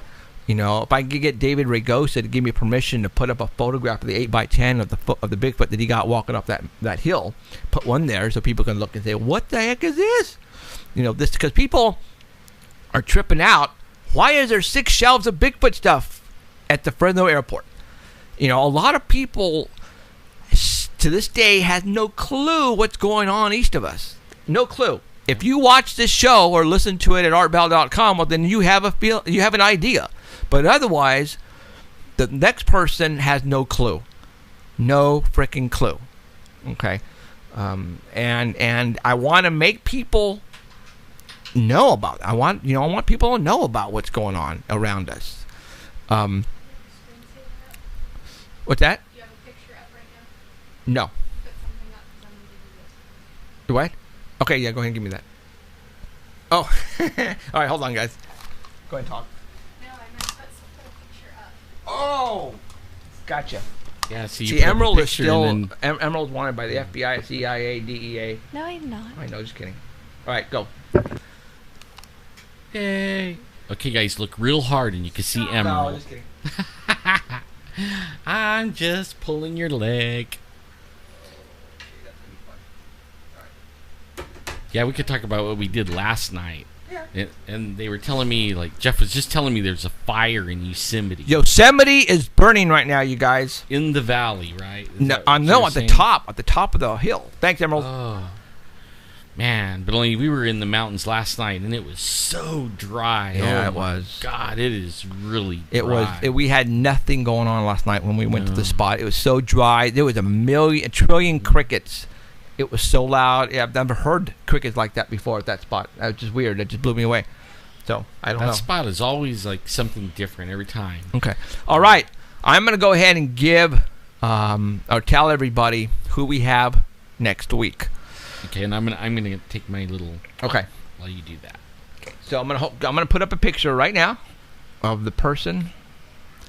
This is gonna be a cool one, guys. Okay, hold You on. will want to be here next week. All right, hold on. Oh, you know what? Let me just open that picture up some more here. All right. Boom. All right, I just put up a picture of 1, 2, 3, 4, 5, 6, 7 gentlemen. Obviously, this looks like to be an old picture. They happen to be loggers. Does everybody remember Fire in the Sky? Travis Walton? Well, I don't have Travis Walton because I'm kind of saving him for something. But I have another gentleman by the name of Steve Pierce. He was one of the loggers in the crew who witnessed the abduction of Travis Walton. And he is going to be on with us next week. All right. It was really hard getting him, but I did get him. I have found out that he wrote a book, a personal book about himself and what's going on with him right now, which I thought had something to do with Fire in the Sky, abduction. But it doesn't.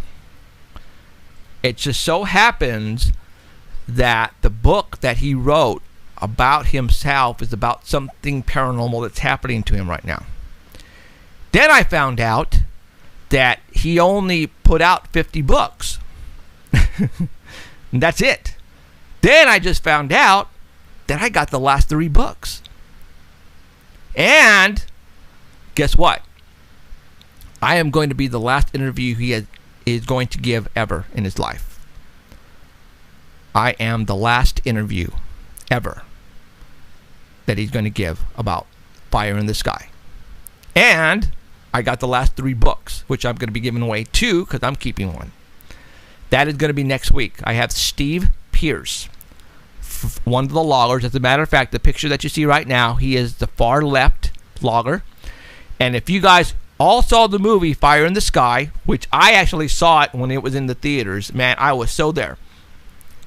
The actor that played him with Elliot from E.T., that was the actor that played him in the movie. So he was in the pickup. He was one who saw Travis Walton get zapped and he was there. So we're going to talk to Steve Pierce next week about that whole ordeal and find out if there's anything that was left out of the movie. Because, the movie, when somebody writes a movie about an incident, they exaggerate a lot, you guys. A lot of that stuff is made up to make the movie better. Okay? So a lot of the stuff that you saw in Fire in the Sky never really happened. So we're going to find out. Obviously, it wasn't from a first person because we're not talking to Travis Walton. Like I said, I have what's the word I'm looking for? I'm going to use Travis Walton later down in the near future. But it just so happens that I found out about Steve Pierce, and I got him next week. And again, this is going to be the last interview he will ever do in his life. He's not going to do one between now and then. I've got it, and this is going to be the last one.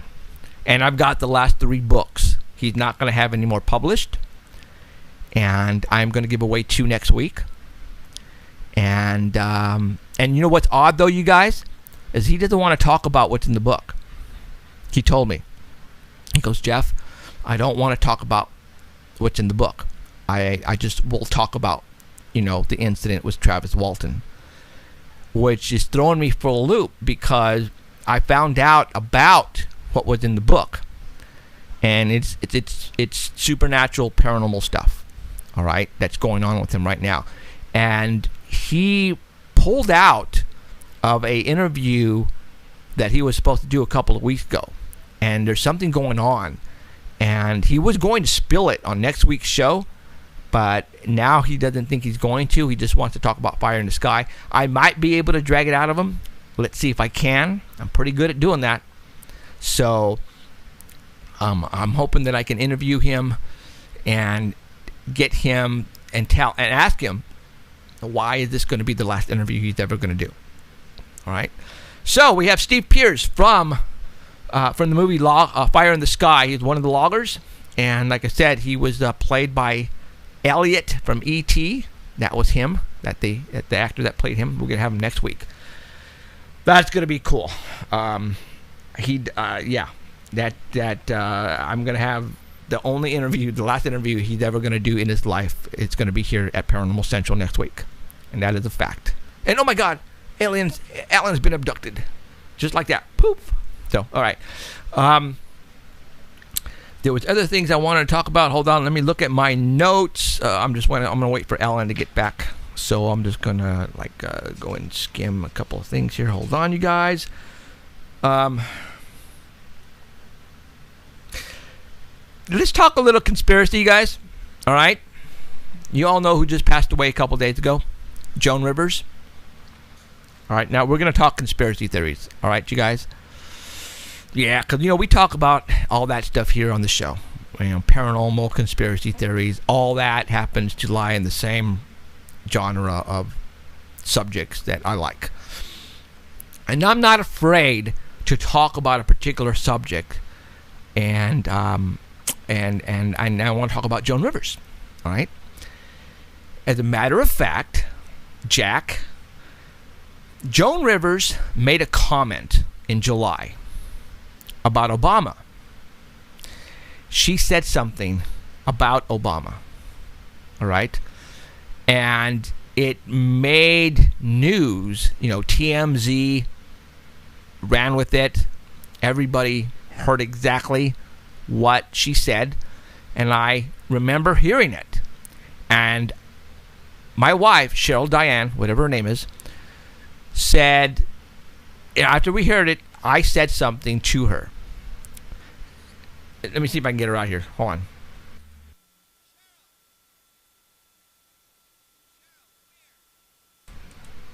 I just called my wife over because I want her to basically verify what I said out loud to her when Joan Rivers made that comment. Cheryl, call Mom. I'm at 2-minute delay. What? Okay, right here. With your voice, remember when Joan Rivers made... No, you stay right. No. When Joan Rivers made the comment that about Obama, yeah. What did I tell you was going to happen to her? They would kill her. Say it louder. They will kill her. They will kill her, right? She would die. She was going to die within 2 months. That's what I said. Okay, thank you. It's still unknown Right. So I pretty much called that one, and Cheryl Diane, whatever her name is, heard me say that because she said, "Holy Jeff, you were right." Now,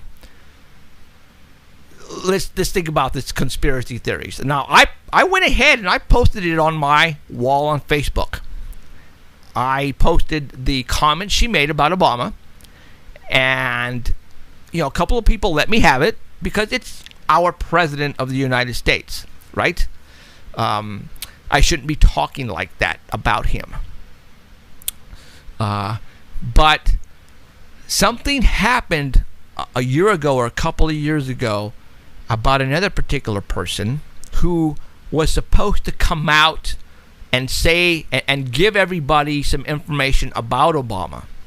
Do you guys remember Breitbart? The guy who owns the website?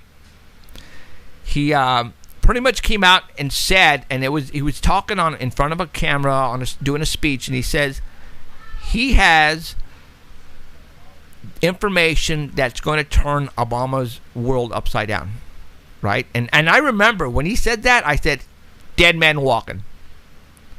Dead man walking. Well, guess what? He was walking out of a club or a bar, and he got out to the sidewalk. He fell face first. He was dead. Right there. Boom. Dead. And I went, holy mackerel. They killed him. Right before he was supposed to release the information.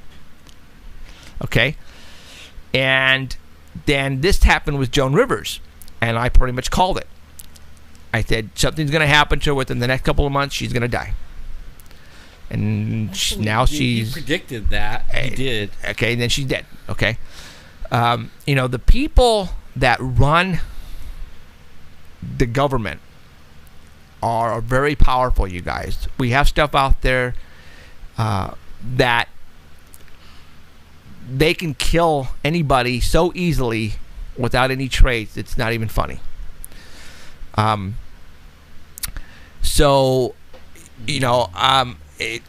Rivers was the type of person who didn't give a crap about what she said. And she said it.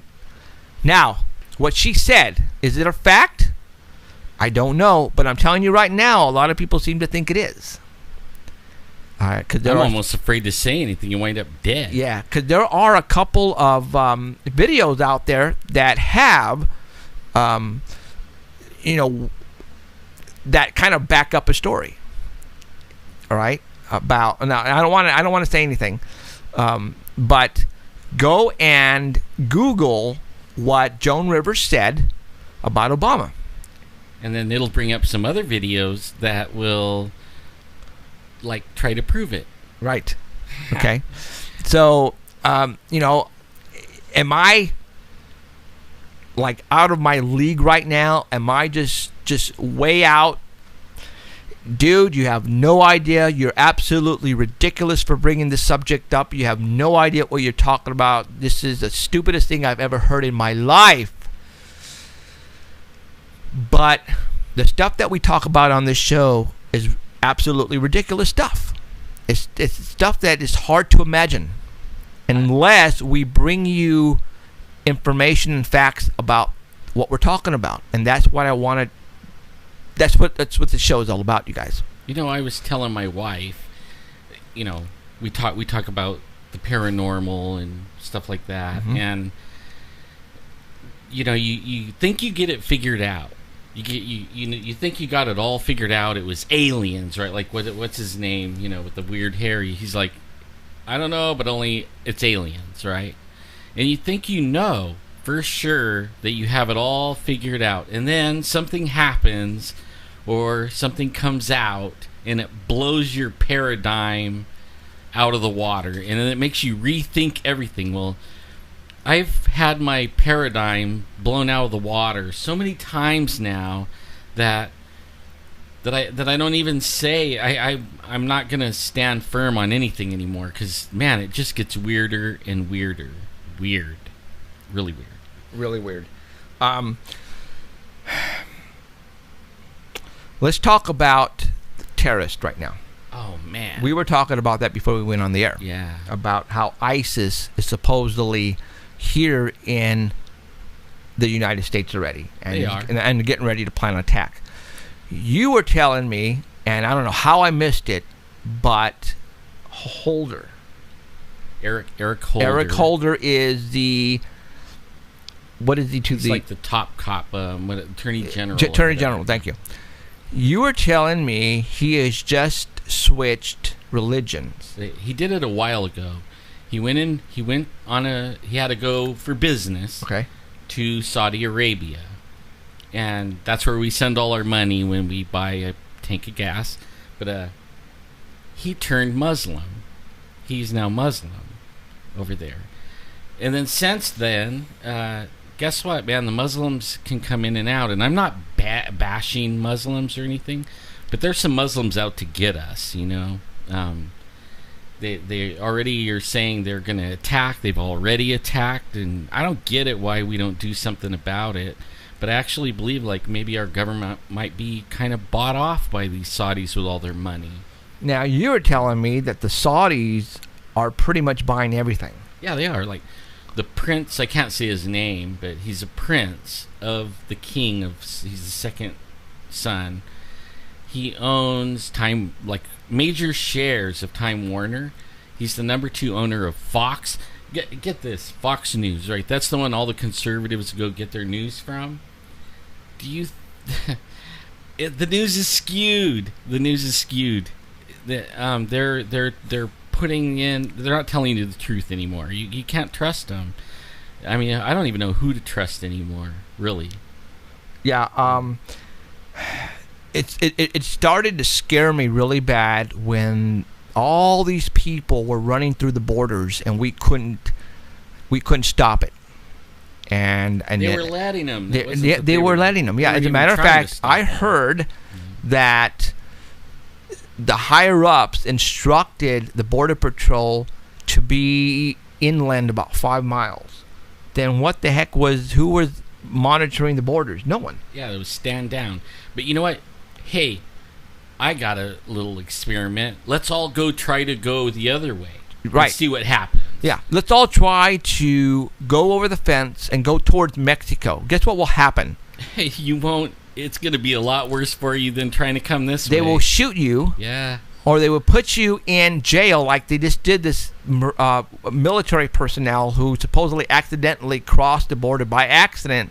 They seized him and he's in jail right now. Been there for almost a year. Like the laptop they found? Oh, yeah, and then supposedly they just found a laptop that has instructions for them to basically use car bombs and others. They were going to use actually viruses as well, all right, to get back at the United States. And this is all supposed to happen within the next couple of months. Yeah. As a matter of fact, what is today's date? The 7th? Yeah. Guess what 4 more days is, you guys? Anybody? That's when the towers came down. September 11th is 4 more days, you guys. Wow. All right? So everybody needs to be very vigilant on Have you ever seen the videos? Thursday. There's a video on YouTube and it goes back, I don't know how many years, but it plays movies where they have the 9/11 in it and the towers. And man, you know how many movies they warned us about 9/11 yeah. before 9/11 happened? I mean, it blew my mind. TV shows and movies where they would stop the clock on 9/11, or they would check their watch, it was 9/11, or it would be a picture and it was 9/11. 9/11. You know? I mean, And it was unreal. The Simpsons was one of those particular cartoons Yeah. that actually had that. Crazy, man. I don't know. And again, I'm going to tell you, stuff that you see on TV, I'm going to sneeze right now, hold on. Hold on. Woo. Bless you. Holy Toledos. I heard about the girl that got kicked out of school for saying bless you. Yeah. Oh, God. Oh, my gosh. So, all right. Did you know? I'm going to sneeze again. Wow. Hold on. Mute everything. I think it's Alan. Oh. Maybe I'm allergic to you.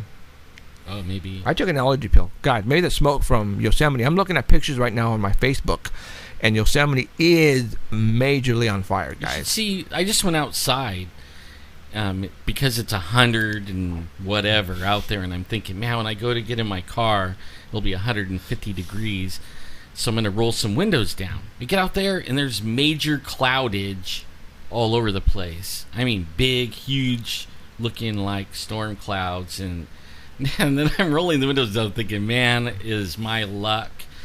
I'm going to come back in here, and it's going to thunderstorm in my car. Did you know that our International Space Station is launching satellites without permission from anybody on the ground? Yeah, I heard about that. They're launching. You know what else they satellites. did? They turned off the cameras. Again. Yep. They turned them off because of what the cameras are picking up. Right. There's things flying up there, guys, that they and don't... docking with them. I don't know if that's real or not. That's some crazy stuff. You guys, there's some crazy stuff happening right now. There is a picture on Facebook of Clinton and Lawrence Rockefeller. I guess all of the elites are pretty much, all together. The Clintons, the Bushes, the Rockefellers, everybody are pretty much in cahoots with each other, even Obama. All right, it's a fact. And this was a while back when I think Clinton was the first lady, and she was walking with Lawrence Rockefeller. And you know how the press takes pictures and they post them and it gets out there. Well, Miss Clinton was carrying a book in her left arm with her jacket, and part of the back of the book itself was out there so you could see it. But when they took a picture of it, they had to zoom in on it and tried to figure out, well, what was the book that she was carrying? Well, that book finally was revealed. Somebody actually zoomed in on it and went all out and tried to find what book she was actually carrying. And it was a book about UFOs. As a matter of fact, I believe it's on my Facebook wall. For all those who are not friends of mine on Facebook, I suggest you do so, because I have several people like Elizabeth Martinez and Danny and Alan and some other guys who post some great stuff. And what's his name? Oh my God, it's just simply Douglas Stingley. Yeah. Okay. And this particular one was actually Douglas posted this, and she was holding a book. Now let me give you the title of this book. It is now, why was she got the title? Yeah. Oh no. Wow. So what they did is they zoomed in on the back of the book. It had the barcode, and it had just about this much out in the open. And with that, people started. As a matter of fact, here's the book, and it was like this part was out of her jacket, so you could only see this part. But they were able to, with that, find the book that it matched up with. And wow. And it's on my Facebook wall, you guys. All right, you guys go and look for it. The front cover. The author is Paul Davies, and the actual title of it is "Are We Alone?" Wow. I know we're not alone. All right, we're not. Check it out. Whoa. There it is. And with that, they were able to figure out, because there it is, and that's "Are We Alone" by Paul Davies. Wow. Now hold on here. Check out the necklace. Whoa. Okay, that would be like That double cross, like ISIS, like. Yeah, I mean the double cross. That's the same one Exxon uses, and that's, what? How come nobody even talked about that? Because they're too busy looking at the book. You guys, Douglas, the picture that you just put up on my wall, Jeffrey Gonzalez, all you guys who want to look at it, you know what? I'm gonna. I think you can. I think. Yeah, but I don't want to bumped off, huh? That's what I'm afraid to do. Mm-hmm. Okay. Yeah. I don't want to take a chance and then have that happen.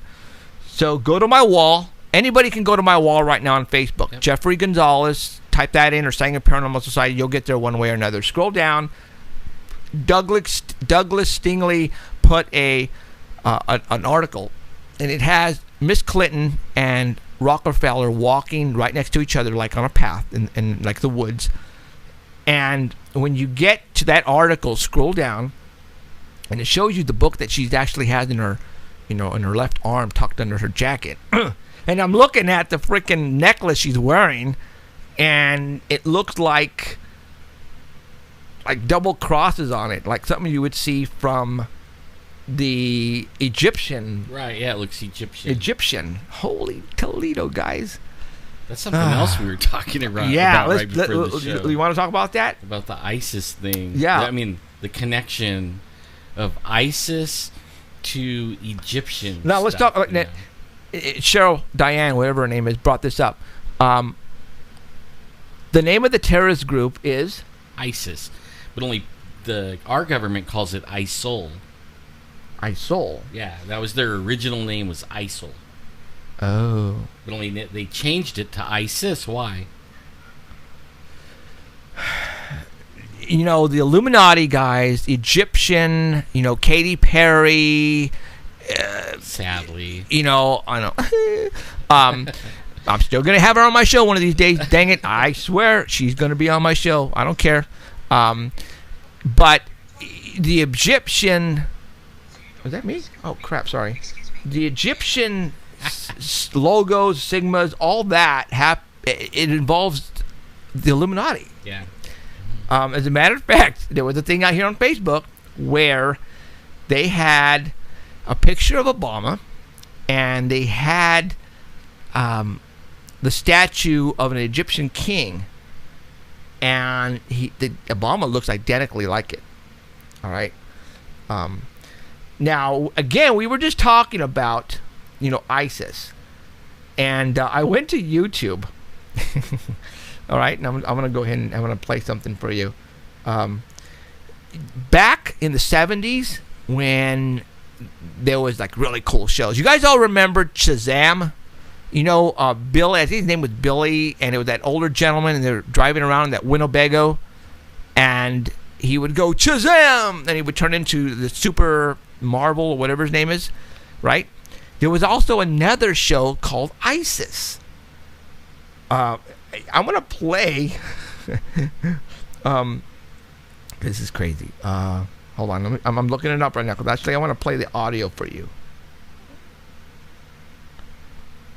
If I know how to spell. God, I don't know how to spell. Sorry, guys. Well, where did I look that up? Okay, let me pull up Shazam. Can't believe I'm actually saying the word Shazam. Shazam. I remember that show. That was one of my favorite ones when I was a kid. Now, but see, what happens, though, when you have shows like that, when we were younger, we never paid attention to a lot of the wording and the music or anything like that. I want you guys to listen.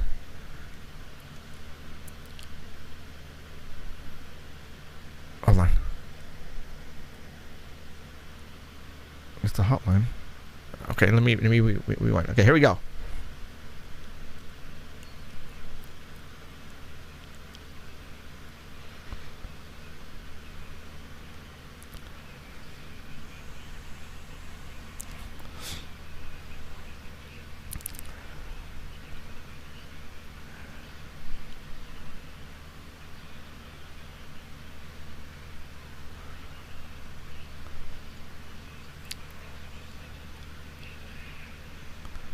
You guys remember that? Oh, those are the coolest shows in the world. How many people ran around yelling, Shazam! Oh my God, that was the coolest. Up and away. Oh my God, that was the coolest show in the world. And then I forgot about the one show called ISIS. And I should remember this because the girl who played this was a babe. And I was in love with her. Oh, let me play this for you. Hold on. Oh, no, I know. I turned it up. And I don't know why it's not really... It's on a delay. They'll catch it in a second. Yeah, but I don't know why I had full blast here, and I don't understand why it's not... That's just blowing me away there. I don't know why. So, okay, well, anyways. Where did that one go? Okay, no, we're good. Yeah, I could hear it in the headset. Yeah. Okay, I'm going to play you now the one ISIS. Hold on. "O my queen," said the royal sorcerer to Hatshepsut, "with this amulet, you and your descendants are endowed by the goddess Isis with the powers of the animals and the elements. You will soar as the falcon soars, run with the speed of gazelles, and command the elements of sky and earth." 3,000 years later, a young science teacher dug up this lost treasure and found she was heir to the secrets of Isis. And so, unknown to even her closest friends, Rick Mason and Cindy Lee, she became a dual person. Andrea Thomas, teacher. Almighty Isis. And Isis, dedicated foe of evil, defender of the weak, champion of truth and justice. And awesome looking. I'm playing you an episode that's on YouTube right now. You know what the name of this episode is? Bigfoot. No lie. Look. ISIS fights Bigfoot in the ISIS 70s. fights Bigfoot, you guys. Okay, well, anyways, I'm not going to play it. You guys want to watch that? Go to YouTube, type in ISIS, and the episode's Bigfoot. Actually, how I found it was Shazam. You type in Shazam, and, that particular episode, or the show's episodes come up, and then there's ISIS. I just happened to have seen it. And then that episode is Bigfoot, about Bigfoot. See, they're still saying there's no audio. What? Oh, Elizabeth says she hears it. I think it might be a delay or something. I don't know. Yeah. I hope so. Okay, so, yeah, because if I can hear it on here, you should be able to hear it on there. Should. Yeah. I don't know why, but, okay. So, yeah, there are a lot of shows back in the days where, we didn't know until now, since we talk about it, but, they're trying to give us a little hints, and I've told you guys many times on this show, watch for hints on TV. Dang it, they are there. And movies. Trust me. Like, serious. They're getting blatant in movies nowadays. They're yeah. What is the title? My wife, in fact, last night we were riding home and talking about it. What was the name of it? Rapture. My wife wants to go watch Rapture. She don't even watch movies, but she wanted to watch Rapture. And then we talked about Left Behind. All that is like the end days stuff, end times. And it almost seems like we're in times, like something's going on, like what David Paulides even said. In the last 2 years, there's more and more of these weird cases that he could write a book about. Right. But that's not just the case. I mean, that's one of many, many things going on around the world that you would think is like making it the end times. There was it's weird. There was somebody. Facebook is awesome because there are people like us out there, all over the place, who find great stories, and people who are friends of us put them on my wall or on the Paris. We also have a like page, you guys. Matter of fact, I just liked 4 people. I just brought 4 people in because they wanted to be friends with me. That's awesome. We also have a like page, Paranormal Central. So type that in there and go like that as well. But that also will come up in the Google search. Yes. Now there was, and I found when you this. Type Paranormal Central. Find it. You get all of our pages. They all pop up. We're like number 1 for the first 5 or 6 search results. So you can't miss us anymore. Now, did you know that President Obama was in England right now? I think a United Nations UN summit or something like that. Did you know? Now, I don't know if they talked about this on the news because I didn't watch the news the past couple of days. But did they talk about him going to Stonehenge? No, nobody said anything. See, that's a trip. I don't understand that. But some pictures were leaked out, and I actually was one of the first to put them on my site. That was leaked out that President Obama with Air Force One helicopter stopped and landed at Stonehenge, and he walked around. And he's actually doing some praying on the ground and doing some ritual. No, just kidding. No, but he actually was walking around. And you know where I'm going with this, right? But he actually said that now he can cross one of his bucket list, goals in life was to actually go to Stonehenge, and that's what he said. So he goes and visits Stonehenge, and Hillary Clinton is carrying around a book about UFOs. About aliens, are we alone? I didn't think Like- about that. Yeah, What's going on with is our government, are they dropping clues, or are they interested in it as much as we are? Now, when I started doing the Sanger Paranormal Society, for all those who don't know, because there's a lot of new people on tonight, I started paranormal when I was a kid, actually. But in 2001, 2002, I actually started an organization called the Sanger Paranormal Society. We actually go out and look for, Bigfoot, UFOs. We're actually investigators here. That's sort of kind of how we know a lot about the subject that we talk about, because we're not just talk show hosts. We go out in the field. Last night, we went up 2.5 miles, 2.5 hours east of Fresno, up in the mountains where Bigfoots are, and we went to go to one of our sites. Nothing happened. Too bad. Am I going to make something up? No, I'm not, because I'm telling you the truth. Nothing happened that night. Nothing happened. And we always tell you the truth. Yes. Always. We're not going to make stuff up here. At just least for you what guys. we know is the truth. Right.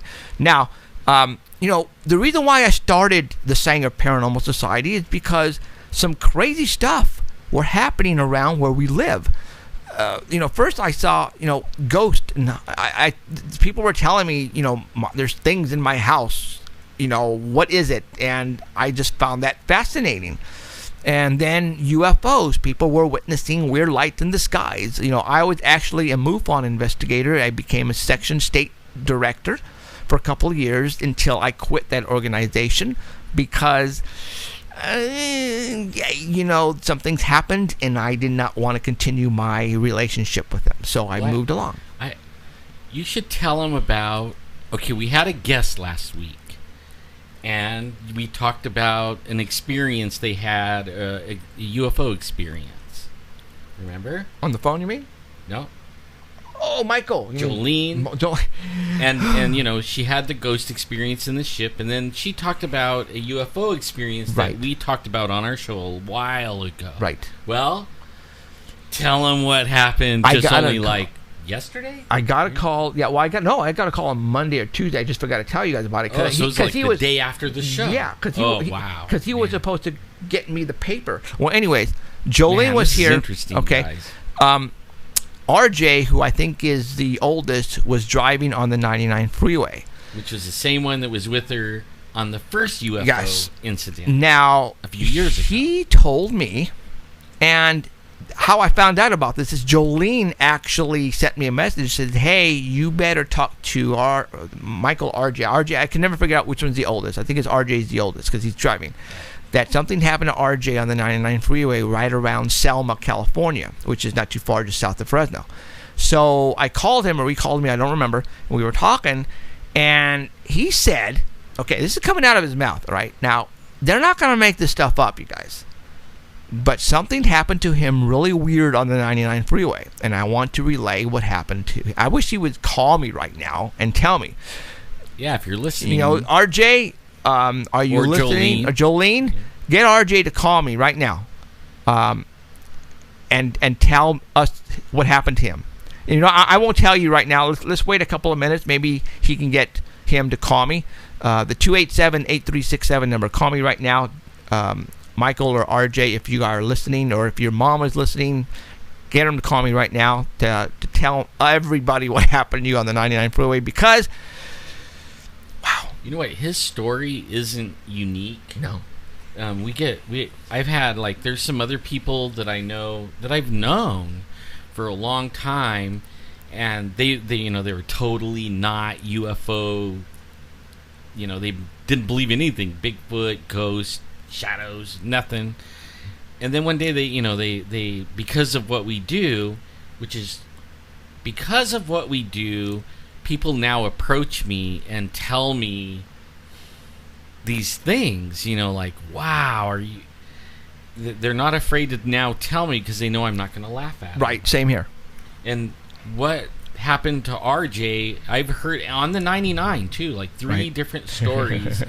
And only one of them was over the grapevine, and another one was more like towards Merced. I mean, this isn't like unusual. I mean, we might think it is unusual, but I wonder how many of these types of incidences happen and we don't know. Right, and then a lot of people have so many stories. I wish one of these days when we are well known, hope to God that's going to be soon, we're going to be able to get these stories and relay them to you. Now, another bit of information that I found out, because like I said, where I was going with this, the reason why I started doing what I was doing, because there was a lot of stuff that was happening here in the Fresno area.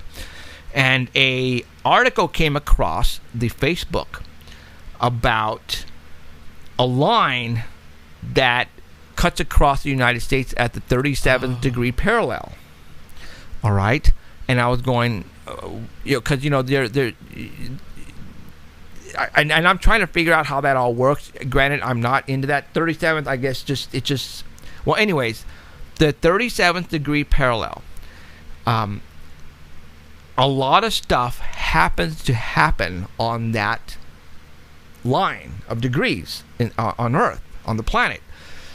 And whoever wrote this article, he actually happened to be a sheriff's officer who was doing investigating on that degree parallel line. And it just happens to be right in between 38 degrees and 36 degrees. So, right.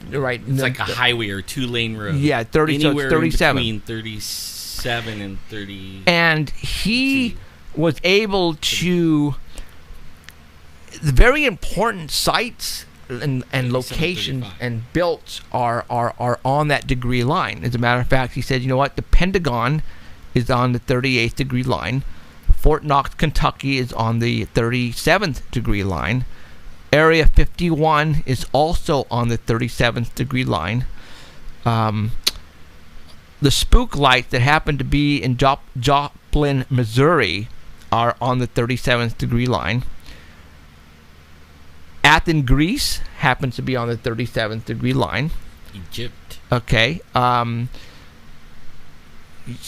Roswell, New Mexico. Dulce, New Mexico, sure, 36 degrees. Fukushima, Japan on 37. Wow. San Francisco is on the 37. The Grand Canyon is on the 37. Cave locations throughout the United States happen to be on the 36. Mammoth Cave National Park, which is right there, 37. Yosemite National Park is on the 37th. And that would be where the highest amount of missing people. Right. Okay. Sanger and Fresno, 36. Yeah. So we lie right there. Madera is 38, which, we get a lot of sightings. There's a lot of crazy stuff happening in our area that lie on the 37th degree. All right. If you Google that, it'll bring up all kinds of stuff. If you Google, like weird happenings or paranormal on the 37 or 36. What I'm going to do right now, it'll bring up a lot of is stuff. I'm going to share it one more time. It's way down at the very bottom of my Wednesday Facebook. You might share the Douglas Stingley thing too, because okay. Nobody's finding it. Okay, I will. Let me go find that, and I will share it again. I just shared the 37th degree parallel line information. So right now it should be at the top of my wall. Jeffrey Gonzalez, for all those who want to go and check it out. What I'm going to go ahead and do, and I'm going to go ahead and share once again. And if you guys want to find me, I'm facebook.com /Sasquatchin.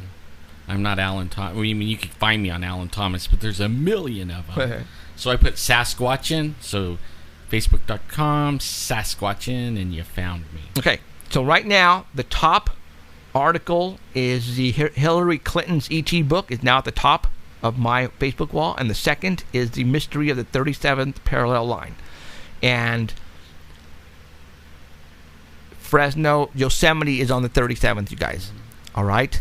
So there's something crazy going on right now.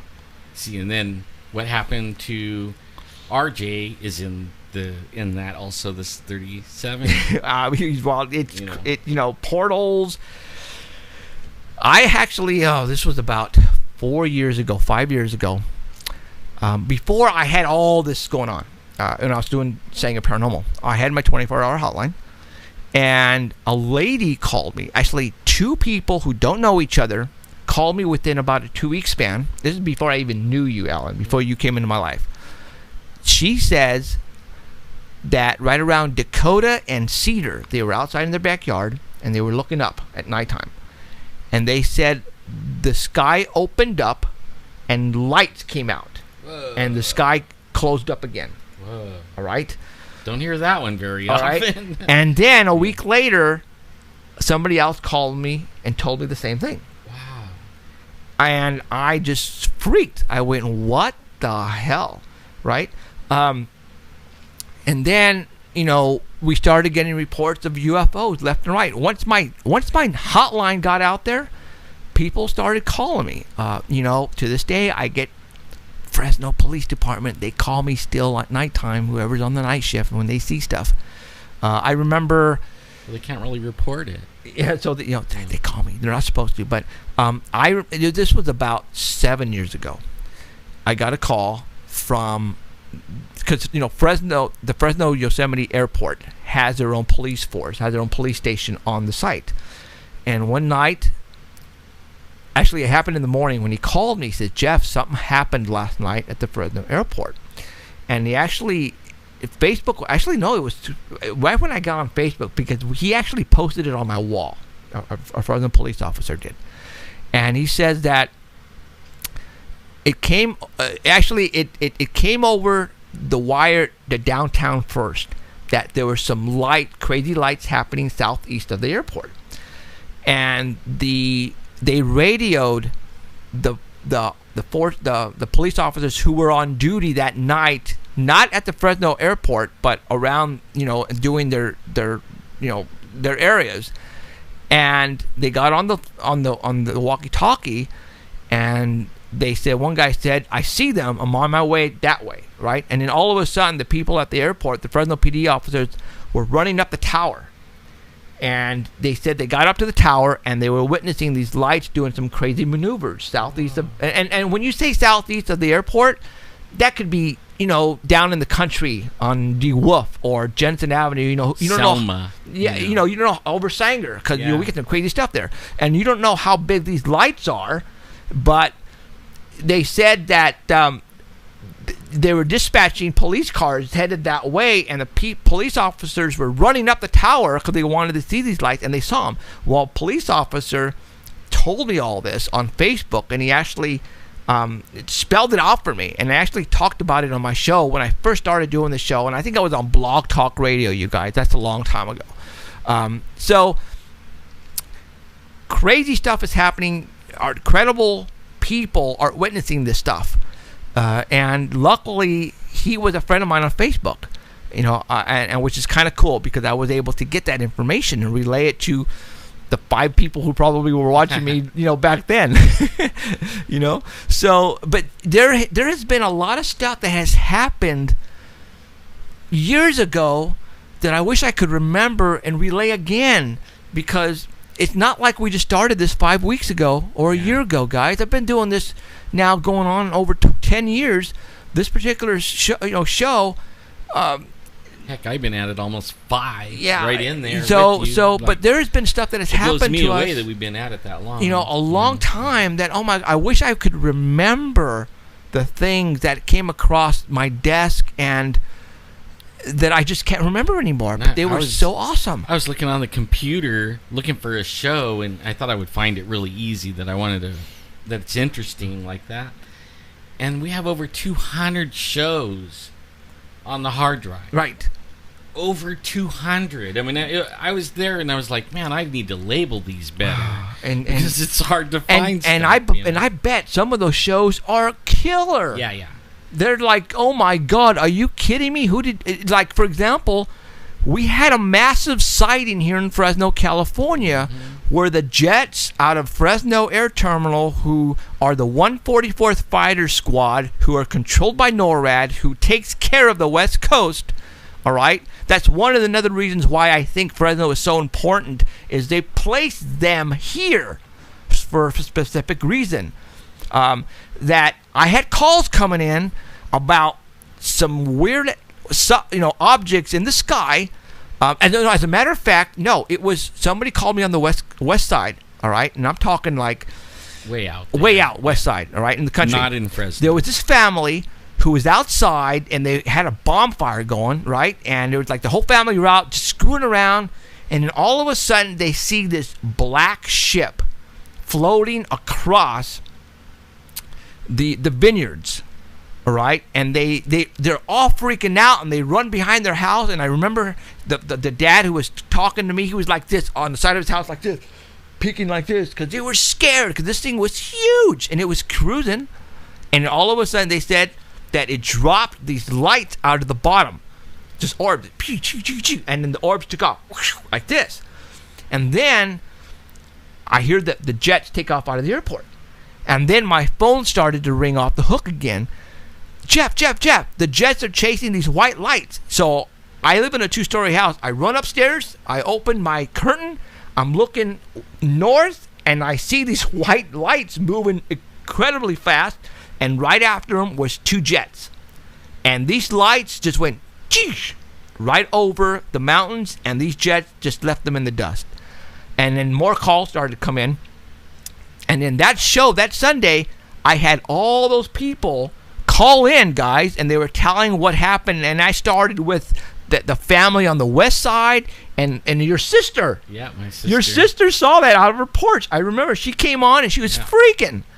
And that, you know what? That show is still on there. Yeah, it is somewhere. But the problem is to find it out of those 200s. I'll keep looking, because that's the one I was looking for. Were you really? Yeah. Oh, my gosh.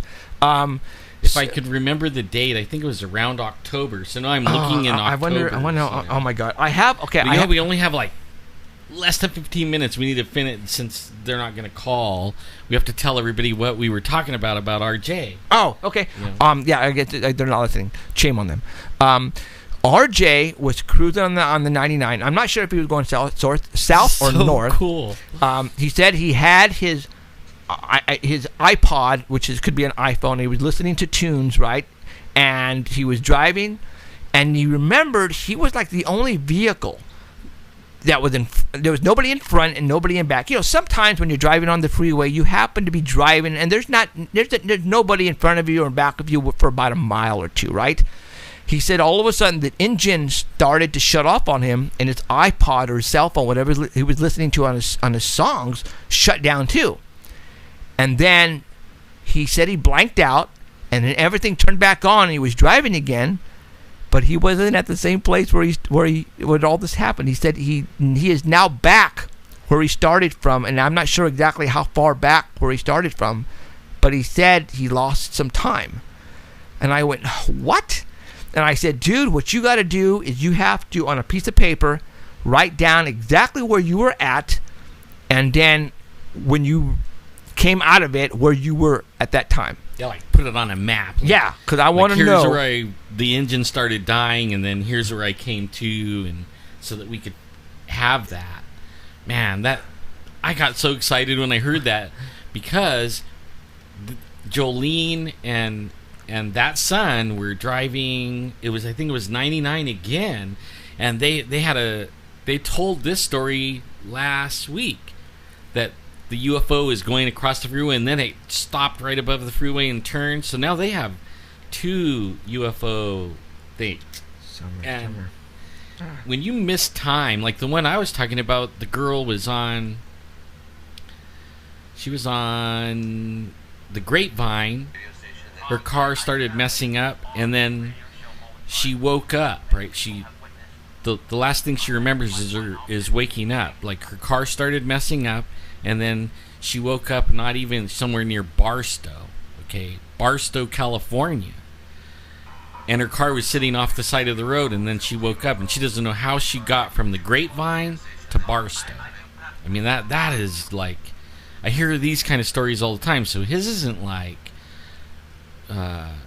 unique, but I wonder what happened. Right now, what I'm trying to find, you guys, because I'm on a roll and I'm excited. An incident happened. Show my picture. I can't. What picture are you talking about? Hold on.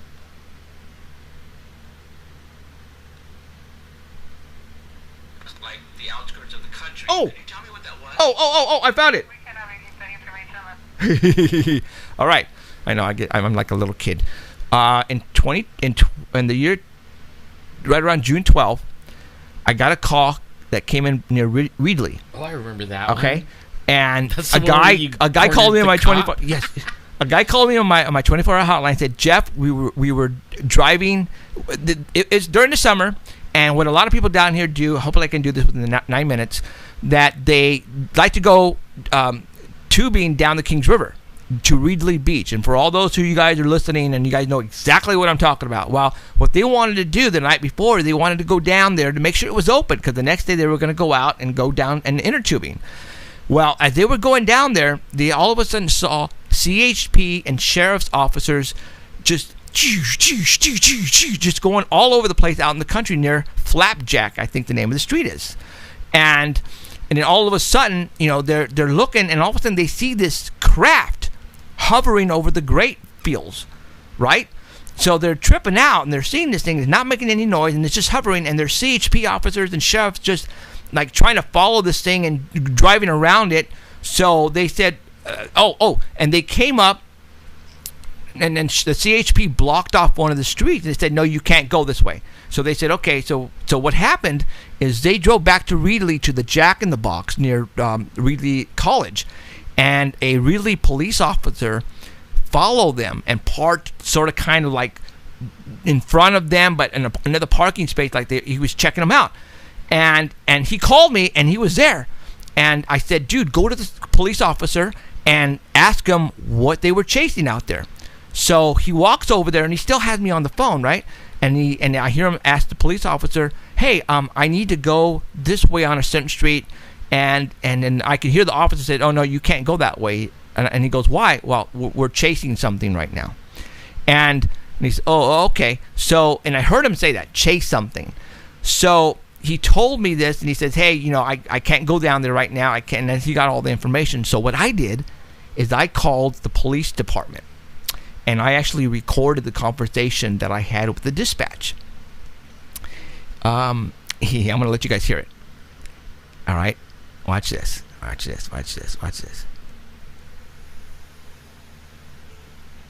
Well, if I plug it in here...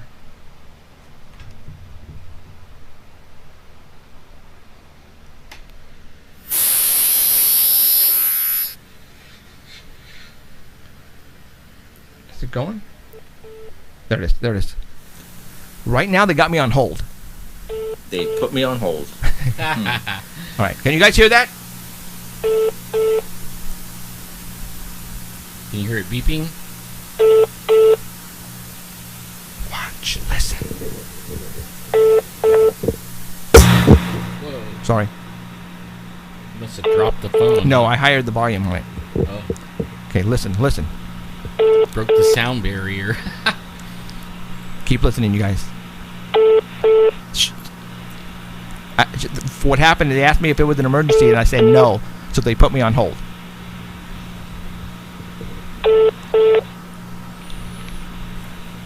We only got like 7 Thank you minutes. for holding. How can I help you? Hi there. I was out near Manning Avenue about an hour and a half ago, and I noticed the California Highway Patrol sheriffs and you guys were chasing something over like the outskirts of the country. Could you tell me what that was?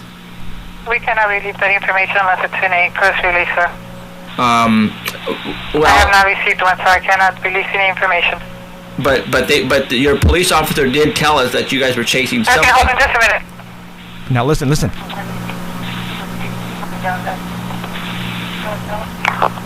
You want to tell him?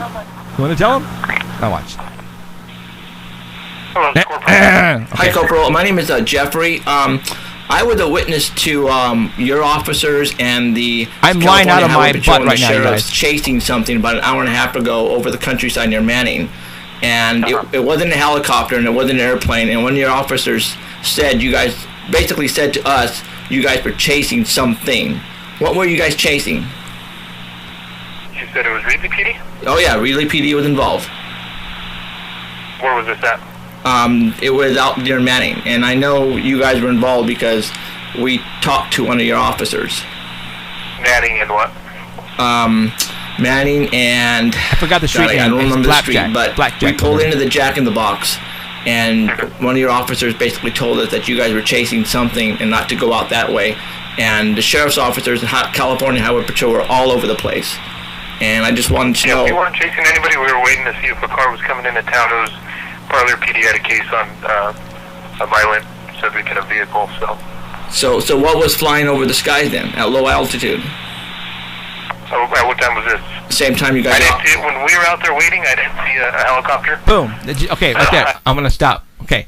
Did you hear what he said? He goes, we didn't see it. We didn't. And then he cleared his throat because he screwed up. He goes, we didn't see it. He goes, oh well, I didn't see it. You know what I'm saying? So I caught him on a lie. So it was something that they were chasing. What they were chasing, I will never know. But this is the stuff that happens here all the time in the outskirts. We have black vehicles, Crown Vics, chasing UFOs, the whole 9 yards. It's pretty crazy. And that's why I'm doing this, you guys. Okay, I think we got 3.5 minutes left to go. So in about 1 minute, we're going to go ahead and hit the music, and we're going to get out of here. Next week's show is going to be interesting. I have Steve Pierce from one of the loggers who was at the location with Travis Walton when that UFO abducted him. He's going to come on. I am going to have the last interview he will ever do in his life, you guys. He is going to be on our show next week. And we have a couple of books that we're going to give away that doesn't have anything to do with Fire in the Sky, but is about his personal experiences that he's been having. I wonder, it's probably because after the incident that occurred. But he doesn't want to talk about his book. He wants to talk about Fire in the Sky. So go figure. So this is going to be a real cool show next week. Hopefully I can try to get out him what's about the book, but I'm going to be giving away 2 books. And I got the last 3 books because he only made 50 books, you guys. All right. Yeah, That's it. I want to say thanks to Keith over at Dark Matter Radio Network. It's actually a real thrill to be on the Dark Matter Radio Network. Big time. We love you guys over there, Keith. You guys are great, awesome. It was fun, like kicking it 1 more hour even. Right on. It looks like we have been given the go-ahead to do a 3-hour show from now on. We'll start doing that when we move to our new studio, but we're going to start doing 3 hours. All right, you guys, thank you for showing up tonight. It's been great. We will see you again next week. It's going to be one of those other shows that you cannot miss. So tell everybody to tune in next week. For Jeffrey Gonzalez and Alan Thomas and Emerald, we want to thank you. Have a good night. We'll see you next week. Peace out. Good night, you guys. You have been listening to Paranormal Central with Jeffrey Gonzalez and Alan Thomas, broadcasting worldwide at paranormalcentral.net and on artbell.com. Stay tuned for next time. Remember to keep your eyes to the skies. And we hope you witness something you cannot explain. I'm looking for you. You're looking for me. We have to decide what it will be. Can it be true? Can I believe the unexplained?